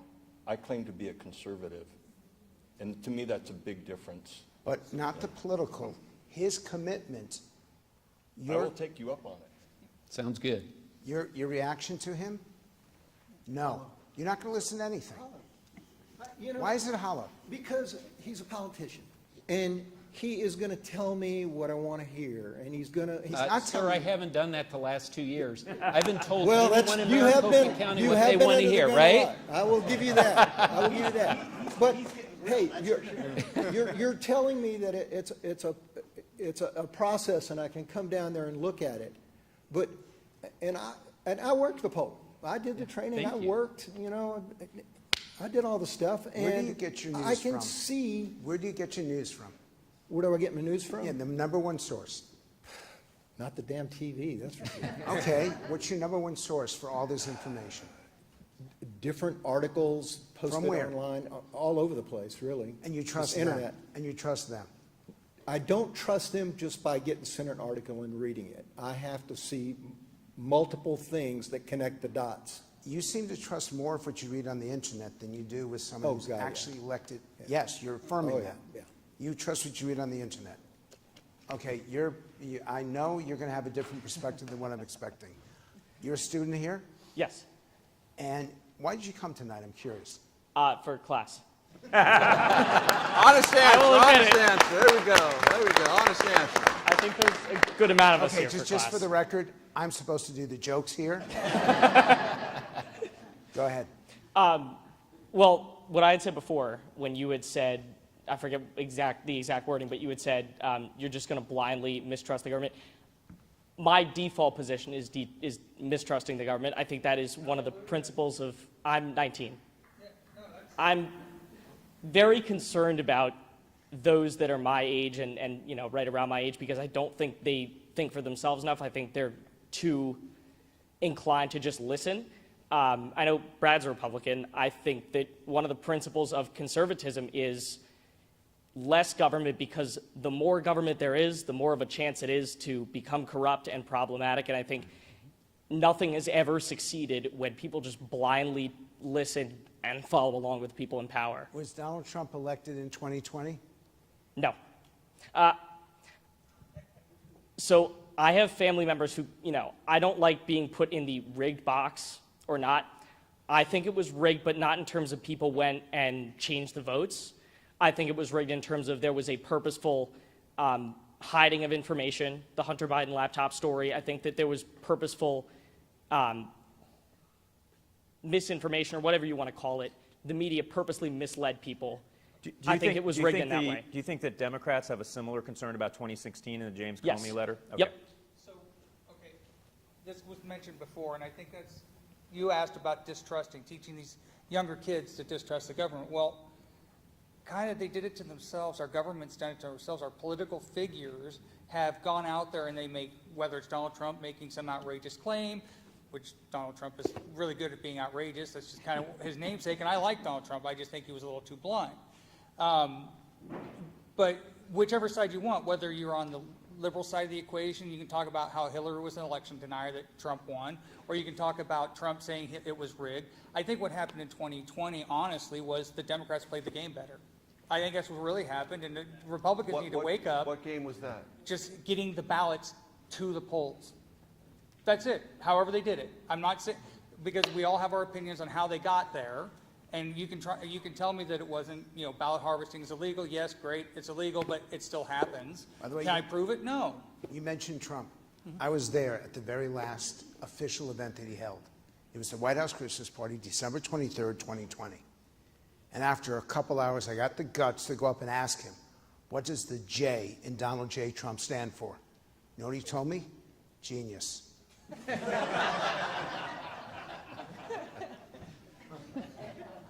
Yeah. I have a question for the four of you. Are you saying you don't believe there's been any election rigging in any election in, say, 70 years? No, You're- no, we're not saying that at all. saying that. We're saying that. Just this one and Carrie Lake's? No. We're saying that over time, what you can see is that the opportunity for fraud and malfeasance, or even something accidental, has been reduced to the smallest level it's ever existed. And certainly, look, those New York lever machines, New Yorkers loved those lever machines. I don't know how many people ever voted on those. You flipped the lever and then you pulled this great big lever and it felt so, you had no idea what was going on in the back of that machine. So, right? and in Arizona, and I'm sure all of us saw it on the news or that we were part of it in some way, we saw the 100-mile car parade. We saw the flags. We saw the thousands of people standing in line just to be part of a tens of thousands arena event. Carrie Lake got, obviously in a smaller scale, we all saw the enthusiasm for Carrie Lake. So in a state where Trump doesn't win and we're all scratching our head and there's all these crazy things, and we are like you, we agree, there's election rigging in some elections, it is possible it happened with Trump. And then Kari Lake has the same thing. We were at 1,000-person events, and Katie Hobbs, I don't even think, she was like, where, Waldo? We didn't know where she was. And yet she won by a pretty big thing. That's how we feel. You obviously disagree with us, although I have two questions. One is, why did we in our House get so many absentee ballots? Now, I know you can request them, and that's how it used to be. So you request them, you're sick, you're far away, you request one, you get one. But we got multiple. We've got 5 kids. We got multiple sent to us. Is that a candidate thing, or is that a county thing? Is that a precinct thing? So you're talking about the mail-in ballots? Mail-in ballots. So again, someone in your house, Nope. they've signed up. We're all- Okay, and I'm happy to take a look. Let's talk. I'll look into that situation for you. The one thing I would add on this issue of the elections, Republicans continue to control both houses of the legislature. Kimberly Yee got elected, statewide elected. Tom Horn. More votes than any governor candidate. But Yes, I want to work on did. solutions. I want to work on things. Someone said, you guys just disagree with everybody you meet. Let's talk about things we can agree on. I think at this point we're starting to think maybe ballot harvesting, it's illegal in Arizona, but maybe we can do some more things to make sure that it's not actually happening, regardless of whether it's legal in Arizona. And I'll just say quickly. The other thing is, Katie Hobbs was the Secretary of State, and she was in charge of an election, which, by the way, some people will say my daughter's vote went into drawer 3, and there was this font or that. There was ink, there wasn't ink. My opinion, the Secretary of State did a very poor job running that race, which also happened to be her governor race. So solutions. Brian Kemp was in Georgia in 2018. Brian Kemp was the Secretary of State. He was in exactly the same position Katie Hobbs was in 2022. He was running for governor. He won, just like Katie Hobbs did. Actually, he did in 2018. You did? No, Secretary of State Brian Kemp. Kemp. When he was running for governor, he recused himself. He actually stepped down, and the Governor Deal then appointed Robin Crittenden as the interim Secretary of State until I took office around January 9th. That was post-election. That was post-election. Post-election, while the campaign was going on. Yeah, as soon as that was, because Stacey Abrams had raised that issue. But the fact is that Secretaries of State, all we do, I don't want to minimize it, but we don't count we're not counting, we report. It's not okay. We report. And then we say, well, we didn't think it was okay that Katie Hobbs was running her own race for governor. And if you want a bill for the legislator, they should, if there is any issue, it shouldn't just be voluntary recusal of a race. They should know they should have it by law that they cannot be involved in the race. Whether the Secretary of State runs the actual elections or not, there should have been some. Go ahead. That's the kind of stuff that leads to the distrust. Is exactly what there may be no funny business going on whatsoever, but the fact that it happened is why we don't trust it. But again, Hold on. Go ahead, the woman with the microphone. Thank you, Dr. Lentz. So I wanted to bring up backtracking just a little bit because I find this fascinating. So, and think about this question as I say it. Maybe picture me your age. See how that's different. So those of you who said, I don't trust politicians because they're trying to tell me what I want to hear, that kind of stuff. So then why do you care so deeply about what goes on with the elections and ballots if you're not going to trust who's elected in office anyway? Now, think about that and imagine me your own age. Imagine how your answer's different. Look at what they do. Wait, say that again so it's on mic. Don't look at what they say, look at what they do. You have to look at the record. I canvassed for Andy Biggs, and I've talked to Andy Biggs a number of times. And we don't agree on everything, but I watch what he does in Congress. And I'll continue to vote for him because what he does in Congress I agree with. I think he's a good congressman. So what records would those be that you recommend that are consistent, that is the same thing over and over again, that you do trust if you don't trust other things? You have to decide that. It's basically what your goals and values are for what you want your government to do. Sir, can I Does ask that you a make question? sense? I heard what you said about Representative Biggs. Do you believe he was legitimately elected in 2020 and 2022 on those same paper ballots? you believe he has authority to serve in Congress? I actually asked him the same question. What do you believe? Yeah, You know, I believe I don't trust any of the process where there was any electronic counting. I don't believe any of it. So you're not sure if he's legitimately elected to Congress?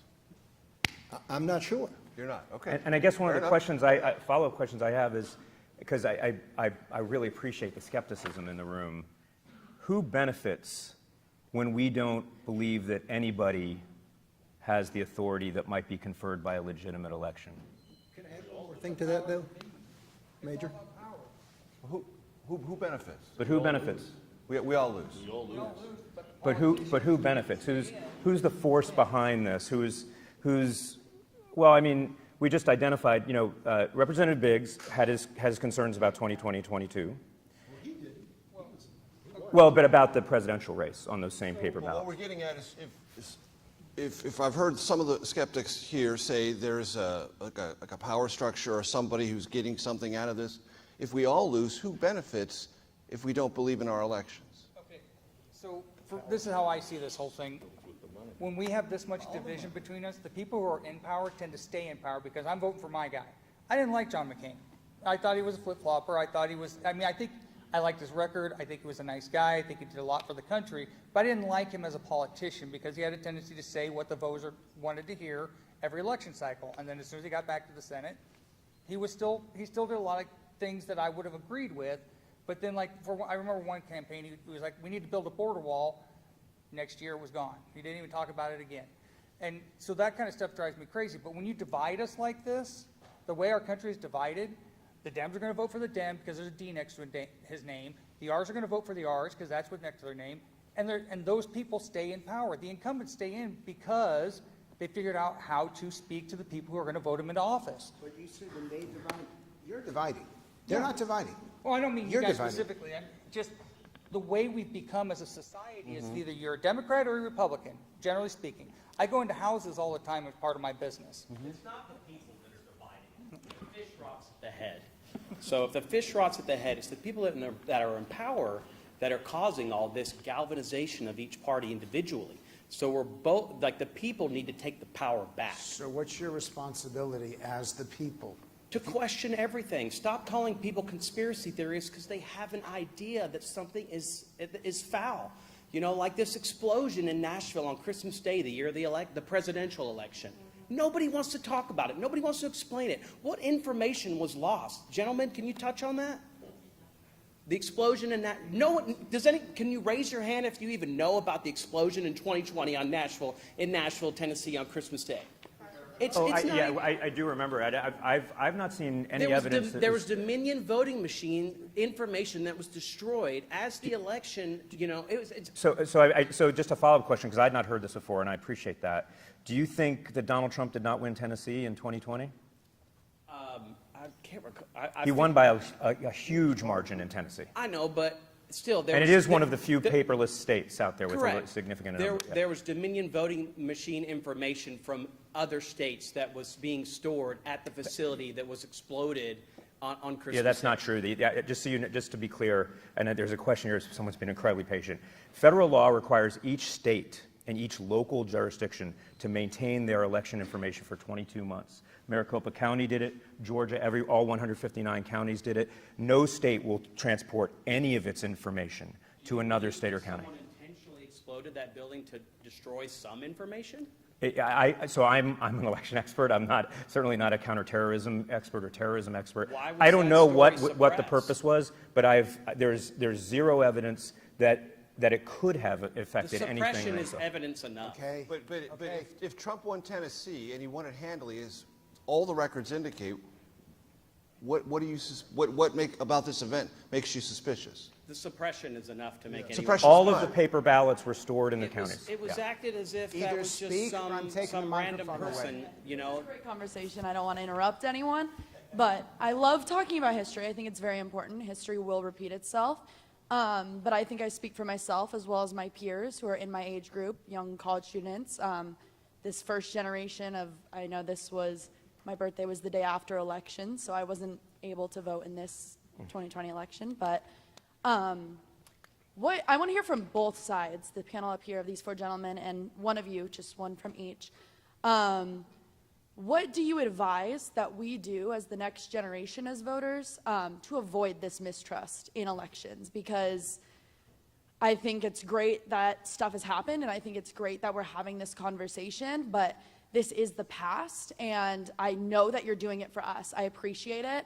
I know that you guys are stirring the pot, because what happens now will bleed into what is going to happen 50 years from now, and I appreciate you guys doing that. But what do you advise we do right now that we can do? I have 3 daughters right now. Your age, you look like one of them, for crying out loud. And we discuss issues all the time. Family, that's the great thing about family. They come home, we discuss things, what they've learned at school, what's happening all the time. So it's been, wonderful, and I've learned much from it myself. But teaching them too is part of it, because there's lots of things that you guys learn. My one point to you would be just test everything. Test it. And then look at the fruits of what it is, particularly the people. We're hearing up here, I mean, to me, you guys, you're telling me how perfect the election systems that you've overseen here are. I mean, we've talked about ballot harvesting and such being a problem, and being in the media too. It has its own issues that, I mean, where do you get your news? Where do you get your news? Those are my points. They get thrown at us very often, but you guys have to self-reflect on that too. And that's kind of also what I tell my children often too. Reflect on what you're asking. They do that to me all the time. They're testing me on all these issues you guys learn in college, no doubt. So I've had that blessing of having these children. And, well, good luck to yourself in college, that's for sure. For you guys as well? Yeah, so what I would say is listen to everyone's perspective. Even if there's perspectives that you say, there's no way, I don't buy that. Listen to them, engage in the conversation, stay involved, get educated, look at multiple sources, and encourage your peers to vote and get involved. That's how you can change the system. And I can tell you at your age, you can be a poll worker. My eldest daughter was a poll worker in 2020. She did it for the first time. I'm going to just say one, sorry, Jack, thank you for passing the mic to me. I'm going to just say the irony of both the things you gentlemen said is it was very similar. And I think that was a very eye-opening thing for me right now. Even though it might be opposing sides or whatever, it just seems like we really are looking at the same things here. So that's a reassuring thing for me as a young person to see. One piece of advice, though, that would really help: be civil. We've gotten to the point where people are insulted. The second you disagree with someone, you're getting insulted. I can't even tell you, I don't even necessarily approach people to talk politics, even when they ask me a question, depending on the circumstances, of course, because there's going to be some sort of hostile response. They're going to say something, about what kind of person am I that I believe X, Y, or Z. Try and be civil. Keep an open mind. If you resort to insults the second they say something you disagree with, the conversation's over. You're never going to have a successful conversation that way. Go ahead. All right, so once again, thank you guys so much for being here. I'm also here for class, but it's been great to hear so much from you guys and hear the other side. I'm from a deep red state, from Missouri. It's been a pretty great day for me. Congratulations. Thank you, thank you. I'm an Eagles supporter. Get the hell out. Hey, your defense sold, but... You guys cheat. Wow. He won't accept the outcome. He won't accept the outcome. He's questioning everything. Well, it wasn't a holding. It wasn't a holding call. It wasn't holding. I mean, the safety said it was, but my question is, after the game at the stadium in Glendale, we had Eagles fans shake our hands and say, good game, you guys deserve this. After an election doesn't go your way, if you're a Democrat or a Republican, how do you guys think we should move forward the next day to then get back in the workforce as Americans together in the community to get past the election and then become friends again? Well, I do think the sportsmanship metaphor is quite useful in this broader conversation. I'm a San Diego Padres fan, so I've suffered a lot in my life when it comes to sports. Deservedly so. But there's a phrase in sports, you can hate the player, but not the game. To the questioner's point, at the end of the game, what do we watch after every NFL game, but especially a high-profile one like the Super Bowl? We watch to see the coaches come to the middle of the field and shake hands, and the quarterbacks and all the other players. What do they do at the end of a very hard-fought Stanley Cup playoff series, even a 7-game one, where for 7 games they've been essentially beating each other over the head with sticks? What do? They take their gloves off and they shake their hands in a long line, and it's something that is never not done. It's never not done. That idea of the game, the process is over, we will shake hands and move forward and see you back on the field of battle or the ice rink or whatever it is. Again, I do think sportsmanship and the idea of, we all know what the rules are, there'll be interpretations of those rules. Some of those interpretations of the rules may come our way, some may go the other way. We will work as hard as we can to achieve the result we want, but when it's over, that concept, and I'm not saying it's universal or applies perfectly, but I do think it is a helpful metaphorical construct when we think about stability in politics. Personally, because I'm a huge sports fan. I'm from Seattle. I love my Seahawks, but that doesn't mean that it is the same as politics, because I'm not saying it's the same. I'm saying it's a helpful football metaphor. coach didn't send, isn't the mayor that sent SWAT teams to shut down churches and schools during this pandemic. And then they expect they're supposed to be like, oh, come together and we're all in this together. I hate all this wordplay that came from the pandemic. We're not all in this together, because I would never have shut down a church in the middle of a pandemic, let alone the school. To me, like, those should have stayed open. So to me, that's just insane to compare it to sports, because there's not as much on the line, I mean, these were people's families and businesses that were destroyed. I want to ask you guys, I'm curious, and this is a real question. Did you think it was appropriate for Donald Trump to do something that no other president has done? He didn't show up to see his successor inaugurated. No. Was that appropriate? No. What would you tell him? Because it goes along the lines of what people are talking. You still have to be civil, whether you agree with it or disagree with it. You still have to be civil to each other. So as much as I was a fan of Trump during his one term, and if he does get the nomination, he will get my vote again in 2024, hands down. But for him to not show up is like a 2-year-old throwing a temper tantrum because they didn't get their toy. Who's got grandchildren here in this group here? Okay, let me ask you guys, the 3 of you. If your grandchild behaved the same way that Donald Trump behaves in public, would you be proud?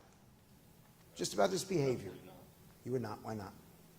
Because it's not showing that esprit de corps, that acceptance of the results, whether you like them or not, but not because you're going to take it lying down, but out of respect. The civility part of it doesn't mean that you agree with it, and that kind of goes in with the word, this whole thing, to answer the question for the young lady back there, this buzzword that we keep throwing around, transparency, but yet, by whose definition? How are we really using transparency? So for my granddaughter, her perception of transparency, whether she would behave like that in her mind, her peer pressure, her peer group, that's acceptable behavior. Does anyone think it was acceptable, even preferable, for Donald Trump not to show up when every single president before him had come?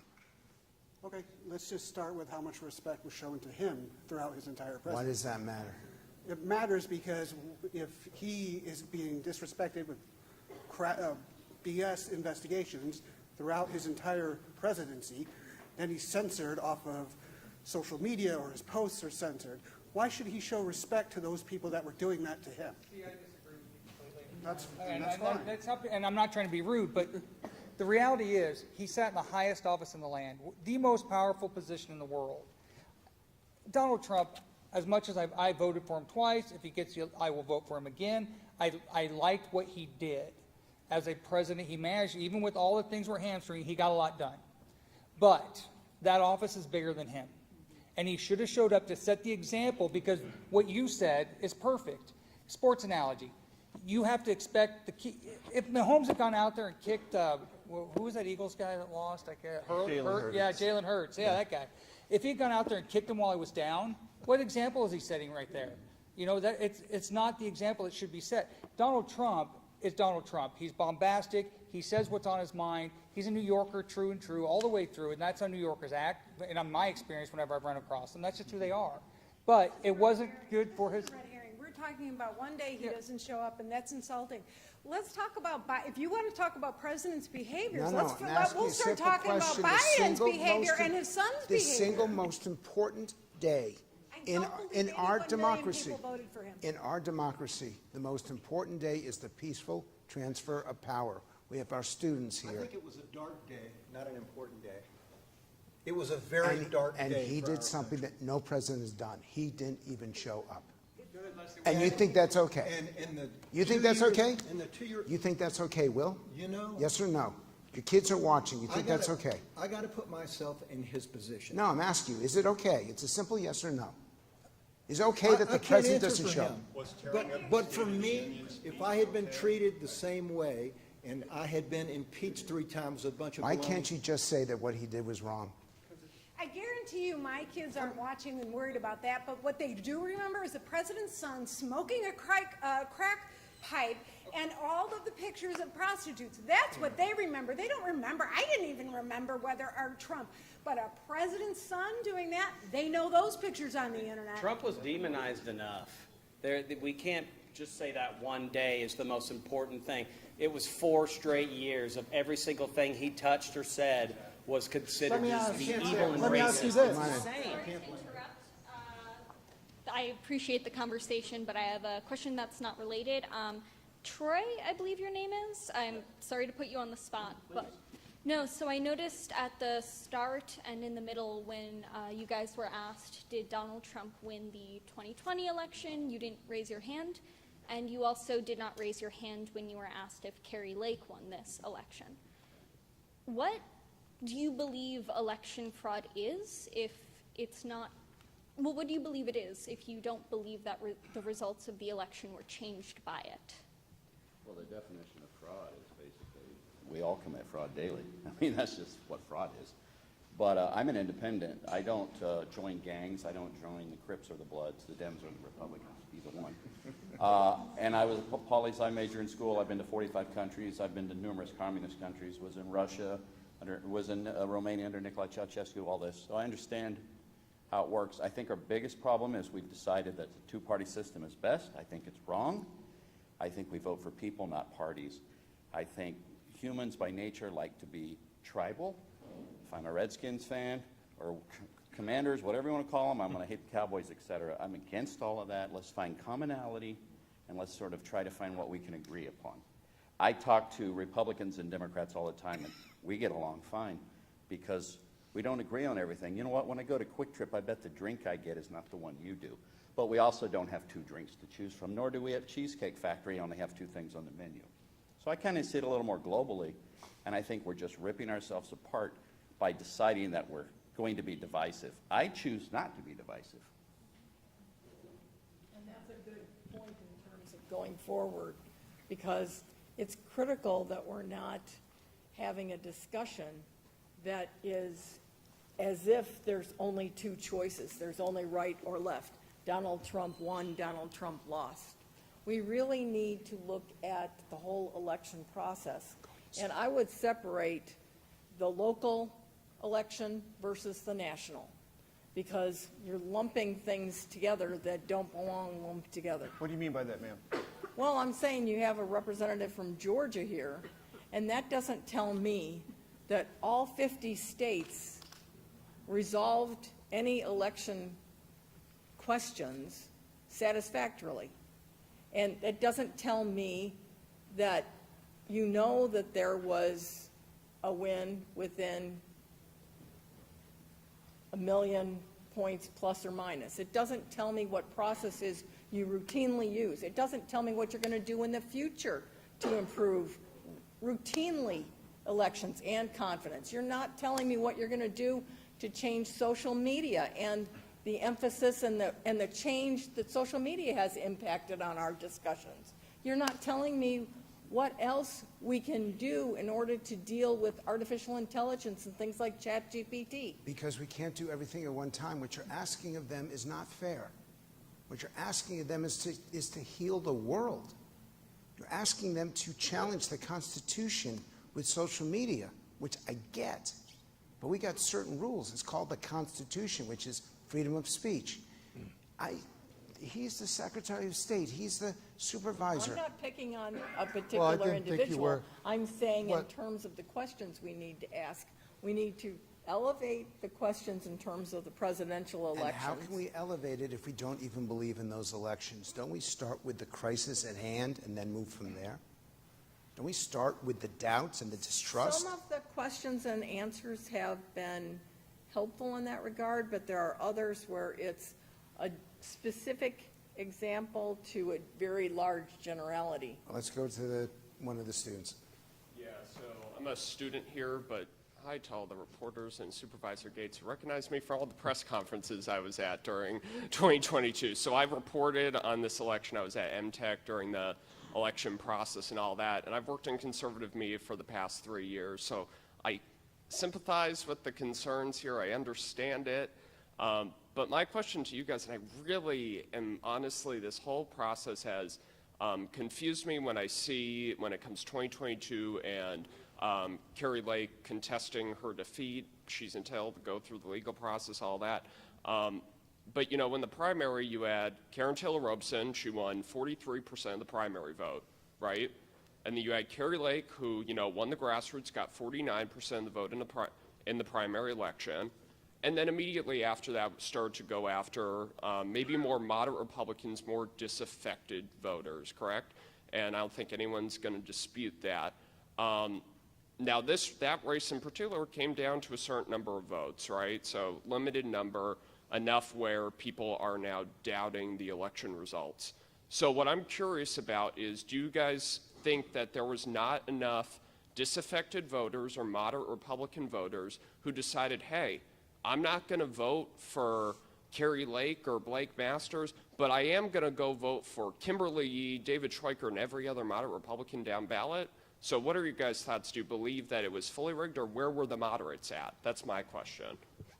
Down ballot, that's a big deal. Down ballot votes, and I think you're onto something, and I think one of the reasons that we have the elected officials that we have right now are because of some of the suitcases that got hauled in, or however it was done. I don't know. I'm not omnipotent. I can't tell you how it happened. But like he said, it stinks. And I think that those down ballot votes were manipulated in such a way that that's what we have. No, I think we should have it. When they want a unified government, Republicans in the legislature, treasurer. There are more Republicans registered. There are more Republicans registered in Arizona than there are Democrats, and it was a highly contested election with a hugely popular candidate that everybody knew because she was on TV for 30, 25, 30 years, whatever, however long she was on TV for. Okay? Hotly contested. And you're telling me that people voted for all those down ballot Democrats but didn't vote for Carrie Lake? And to your point, we also have to look at who the person was elected and who's behind them and where do they want that person to go, which, to measure your question earlier, is who benefits. And you follow the money, right? We have seen, there's no way I could get elected to Congress. I don't have the money. But we see people that come out of the woodwork that you wonder, where did these people come from that get elected to Congress? We see people, and then all of a sudden their career political career just shoots off. So you have to ask yourself, so who's funding them? And I think the answer to that is, one, that's why some people get elected, because there's somebody behind them moving them along. And if we followed the money, those are the people that probably are the winners when you raise the question. But I think the question was, do you consider the down ballot Republicans who were elected valid? And if you do, how do you regard Carrie Lake as being somehow deprived of an election that she legitimately won, if on the same ballot you accept the votes lower on the ballot, but you don't accept the ones that weren't cast at the top of the ballot? We don't trust the whole election process, because if I wanted you in a political position and I had the finances to get you there, I really don't care what's down on the ballot. I only care about getting you elected, because you're going to move your career path forward. So I really don't care who gets elected here. I want you in the public's eye so that they know you, so that way I can finance your political career. And I think we have seen that in our politics. But I think the theory behind the question was, if people cast ballots and voted, and the down ballot Republicans won, do you accept those results as valid? Okay, hold on. Who are the students who want to ask a question? Because we got to be out of here in 5 minutes. You're going to go. You asked a question already. You're going to go. We got these two people going to ask the last question, and for all four of you, you're going to get each one of you will get a final word. Go ahead. All right. Thank you all for being here.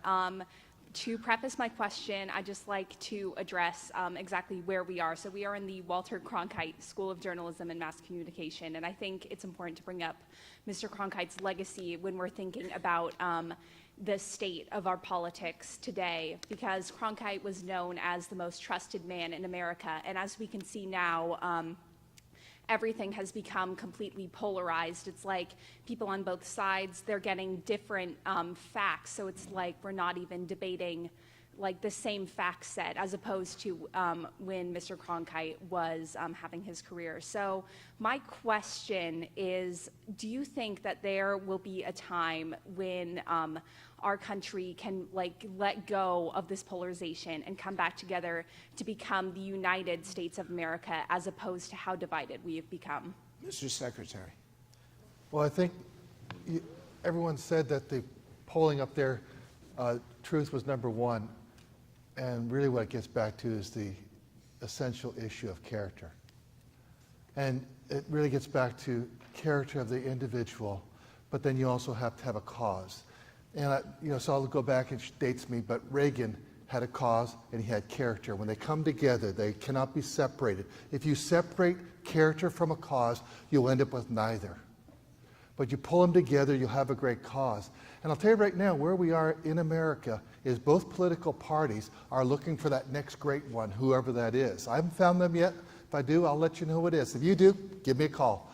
Because we're both looking at that on both sides of the aisle. But what we really need is character. Then you need someone that can actually do the job, but then you'd have to civil discussions. But at the end of the day, it's being truthful to the people. When you take an oath of office, you take an oath to the people. And maybe, I'll put it even above it, but is anyone that has ever taken the oath of military service. Who are you to not be faithful and true to the Constitution when people are out there writing that blank check? They never know if it'll be cashed or not, but to the service members that we have in this country. But when we look at really what's best for this country, it has to start with character. So you look at what happened in 2016. Maybe what the people said, they didn't choose one person because their character was so stellar. It was the other one was repudiated. 2018 in Georgia, Stacey Abrams lost by 55,000 votes. Then she wanted to do round two, and she lost by 350,000 because people had a time over 4 years to look at her character, and she was rejected by the people of Georgia. Character counts, it always will. And that's really what will pull us together. And I think we need to have people with big visions and aspirational goals for this country, and that pulls us together also. And I think we need to have a common interest. Yes, sir. Last question. Poli-sci undergrad, currently doing my master's degree. I can say from about 18 to 29, I've been every aspect of a campaign. I've worked polls, volunteered my time, spent an obnoxious amount of time begging people to sign up to vote. Sign a Pebble, please register to vote, please register to vote. When we actually look at the minute amount of people in the US who even vote, I don't understand why the discussion here is about how rigged the election is and not the fact that I think we've known for decades that money buys the election, not us voting. Reaction, guys. I mean, like, you know, if we want equal access, let's have certified clean elections at every level in every state. Let's make it actually fair where no one can donate more than $20 to an election. I'll just say briefly, just so people have a sense of turnout versus money and other things. We have had one election in American history where 2 out of every 3 eligible voters voted, 2/3, 67% in 2020. Every other election a majority of eligible voters only vote once every 4 years. It is hard to get a majority of it. So we talk a lot about extra votes and where they're all coming from. But in terms of the eligible voter population, we just had a really high midterm turnout, one of the highest we've ever seen, 46% turnout. Okay, 2020 was an anomaly. 2018 was the highest we've ever had in a midterm, 50%, just about 50%. That was unusual. So there is a vast, and I think everyone senses, I think we probably all agree, there's a lot of people who aren't being heard from, and they probably are not all monolithic in their political views. They probably have multiple political views, and they're not participating. 30-second wrap-up. And so actually, there's some good news here. People are more interested and involved than we were decades ago. So that's a good thing. But what we have to do is harness this.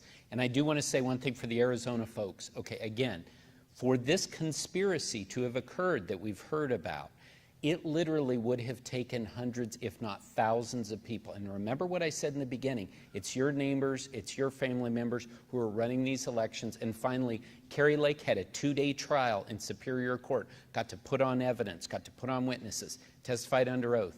That failed. It's still going through the courts. Others have done that as well. So there are opportunities for people to come in with evidence, and it hasn't happened yet. But I will stand up for that right for each and every candidate to go into court and put their case out there. But at some point, we do have to say, this is over, and move on to the next election. But get better for that next election.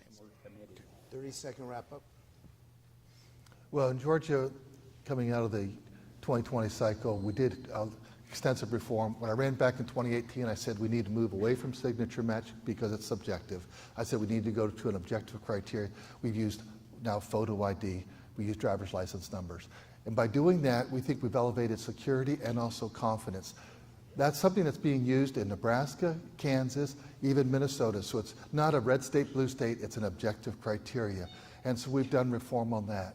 We now have 17 days of early voting, and that's where 65%, 70% of all of our voters vote. They like to vote early. But no matter how you vote in Georgia, it's photo ID. And I believe that the only people that should be voting in our elections are American citizens. I think when you have photo ID and making sure that only Americans vote in your elections, I think that's a good thing. Having a verifiable paper ballot that you can do a 100% hand recount is really important. And that's what we do when the races are that close. Doesn't matter what it is, but then you can verify that the machines are accurate, and those are the results. I said back in January 2020 that half the people would be happy, half the people would be sad. We wanted 100% of the people be confident in the process. And then we had November 2020 in Georgia. So we realized that we had to go back and really restore people's confidence in the process, and I believe we've done that. We're here because of you. We're here because of your book. I want you all to read it. Are we going to be able to share it with them later? Oh, yeah. Yeah, you can buy copies and we'll sign them. One last thing. I'm kind of a movie buff. One of my favorite movies is The Godfather. Does anyone remember how the movie starts? The very first scene of the movie. The very first scene of the movie is not the most famous line of the movie. I'll make him an offer he can't refuse. No, the very first line of the movie, it's a cold open on a face of the Undertaker. Amerigo Bonacera. What does he say? I believe in America. If we leave here tonight without one other thing being achieved, I want you to know I believe you believe in America. I hope you believe I believe in America.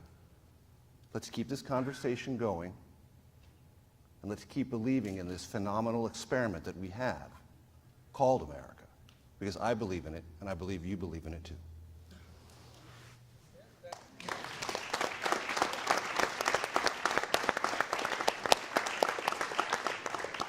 And we're going to do something that's going to surprise you all. I'm going to ask you. I'm going to ask you. We're going to give you the last word. So you can never walk away from here saying that your voice wasn't heard and that people didn't care.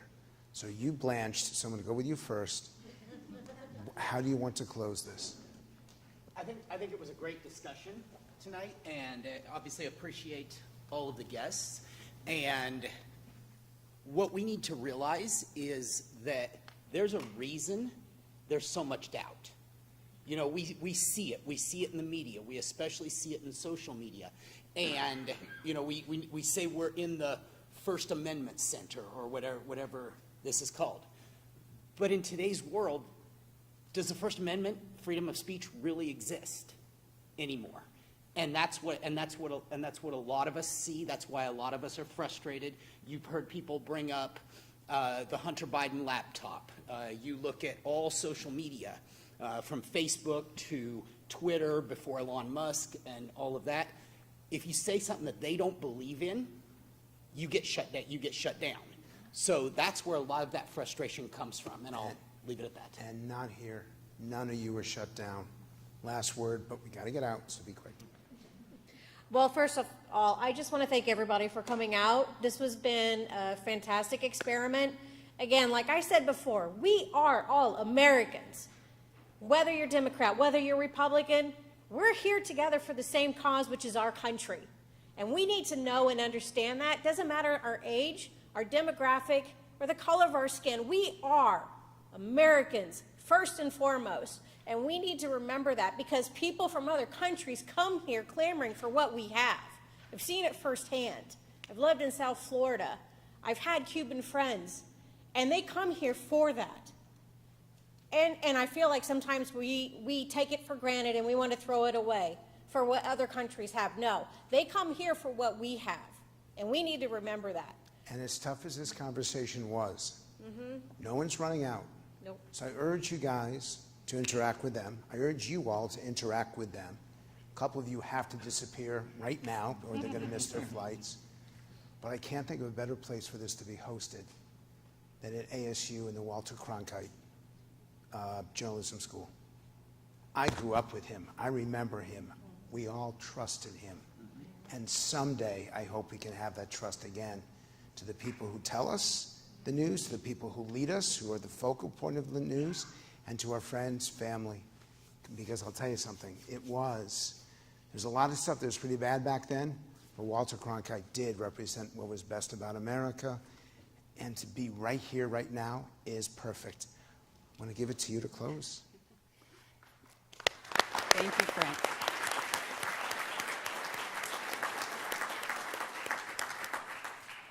I want to thank all of you for being part of this discussion, and Becky, thank you for that final word. That is, I think all of us can agree on how important this is, how much we are all passionate about this topic, and how vital it is for us to figure out how to work together and to rebuild trust. And you all coming together in this way, you all taking the time, I mean, these people came here just for this, because that's how important this conversation is. And that, somebody said, you know, it breaks your heart, it warms my heart to be here and to see all of you this committed to what we're doing. And this is not the end. This is a conversation that is so important that it really does need to continue. And I would encourage this kind of conversation, you know, really continuing to question and to discuss and to poke at Bill and Brad and all the things, because that's what we should do. And that's the right that we have when we say we're sitting in this First Amendment forum. We get to question the government. We get to question our government and how it operates. And that is a tremendous blessing. And I'm really grateful to be a part of that, and I'm grateful to see it in action. I invite all of you, we do have copies of The Big Truth, and I read it, and it's really eye-opening, and it's really valuable. We'll be signing the books, and then I also encourage you going forward, and we are giving them away. Yeah, you don't have to buy them. He said something about buying them. No. These are a gift from me to you, or from us to you. But yes, right? Free is good. Because knowledge is good, and as we said, and this is so important in sharing that knowledge. Going forward, asumediaenterprise.asu.edu will have a place for this conversation and for resources and for interviews that happen, as well as curriculum to help your grandchildren and to help each other and our neighbors to help understand each other. So this is the beginning of a really important conversation, and I'm so grateful to all of you. And a little shout out for my students, because I do love you, and you give me hope. You all of you here give me hope. So thank you so much for being here. Yep, so thank you. Very quickly, I want to all of us get a group shot with all the panelists, with our hosts. So everyone get up and let's go behind these people. And Alan, you need to be in front because this started with you. So whoever's the official photographer, please get your camera.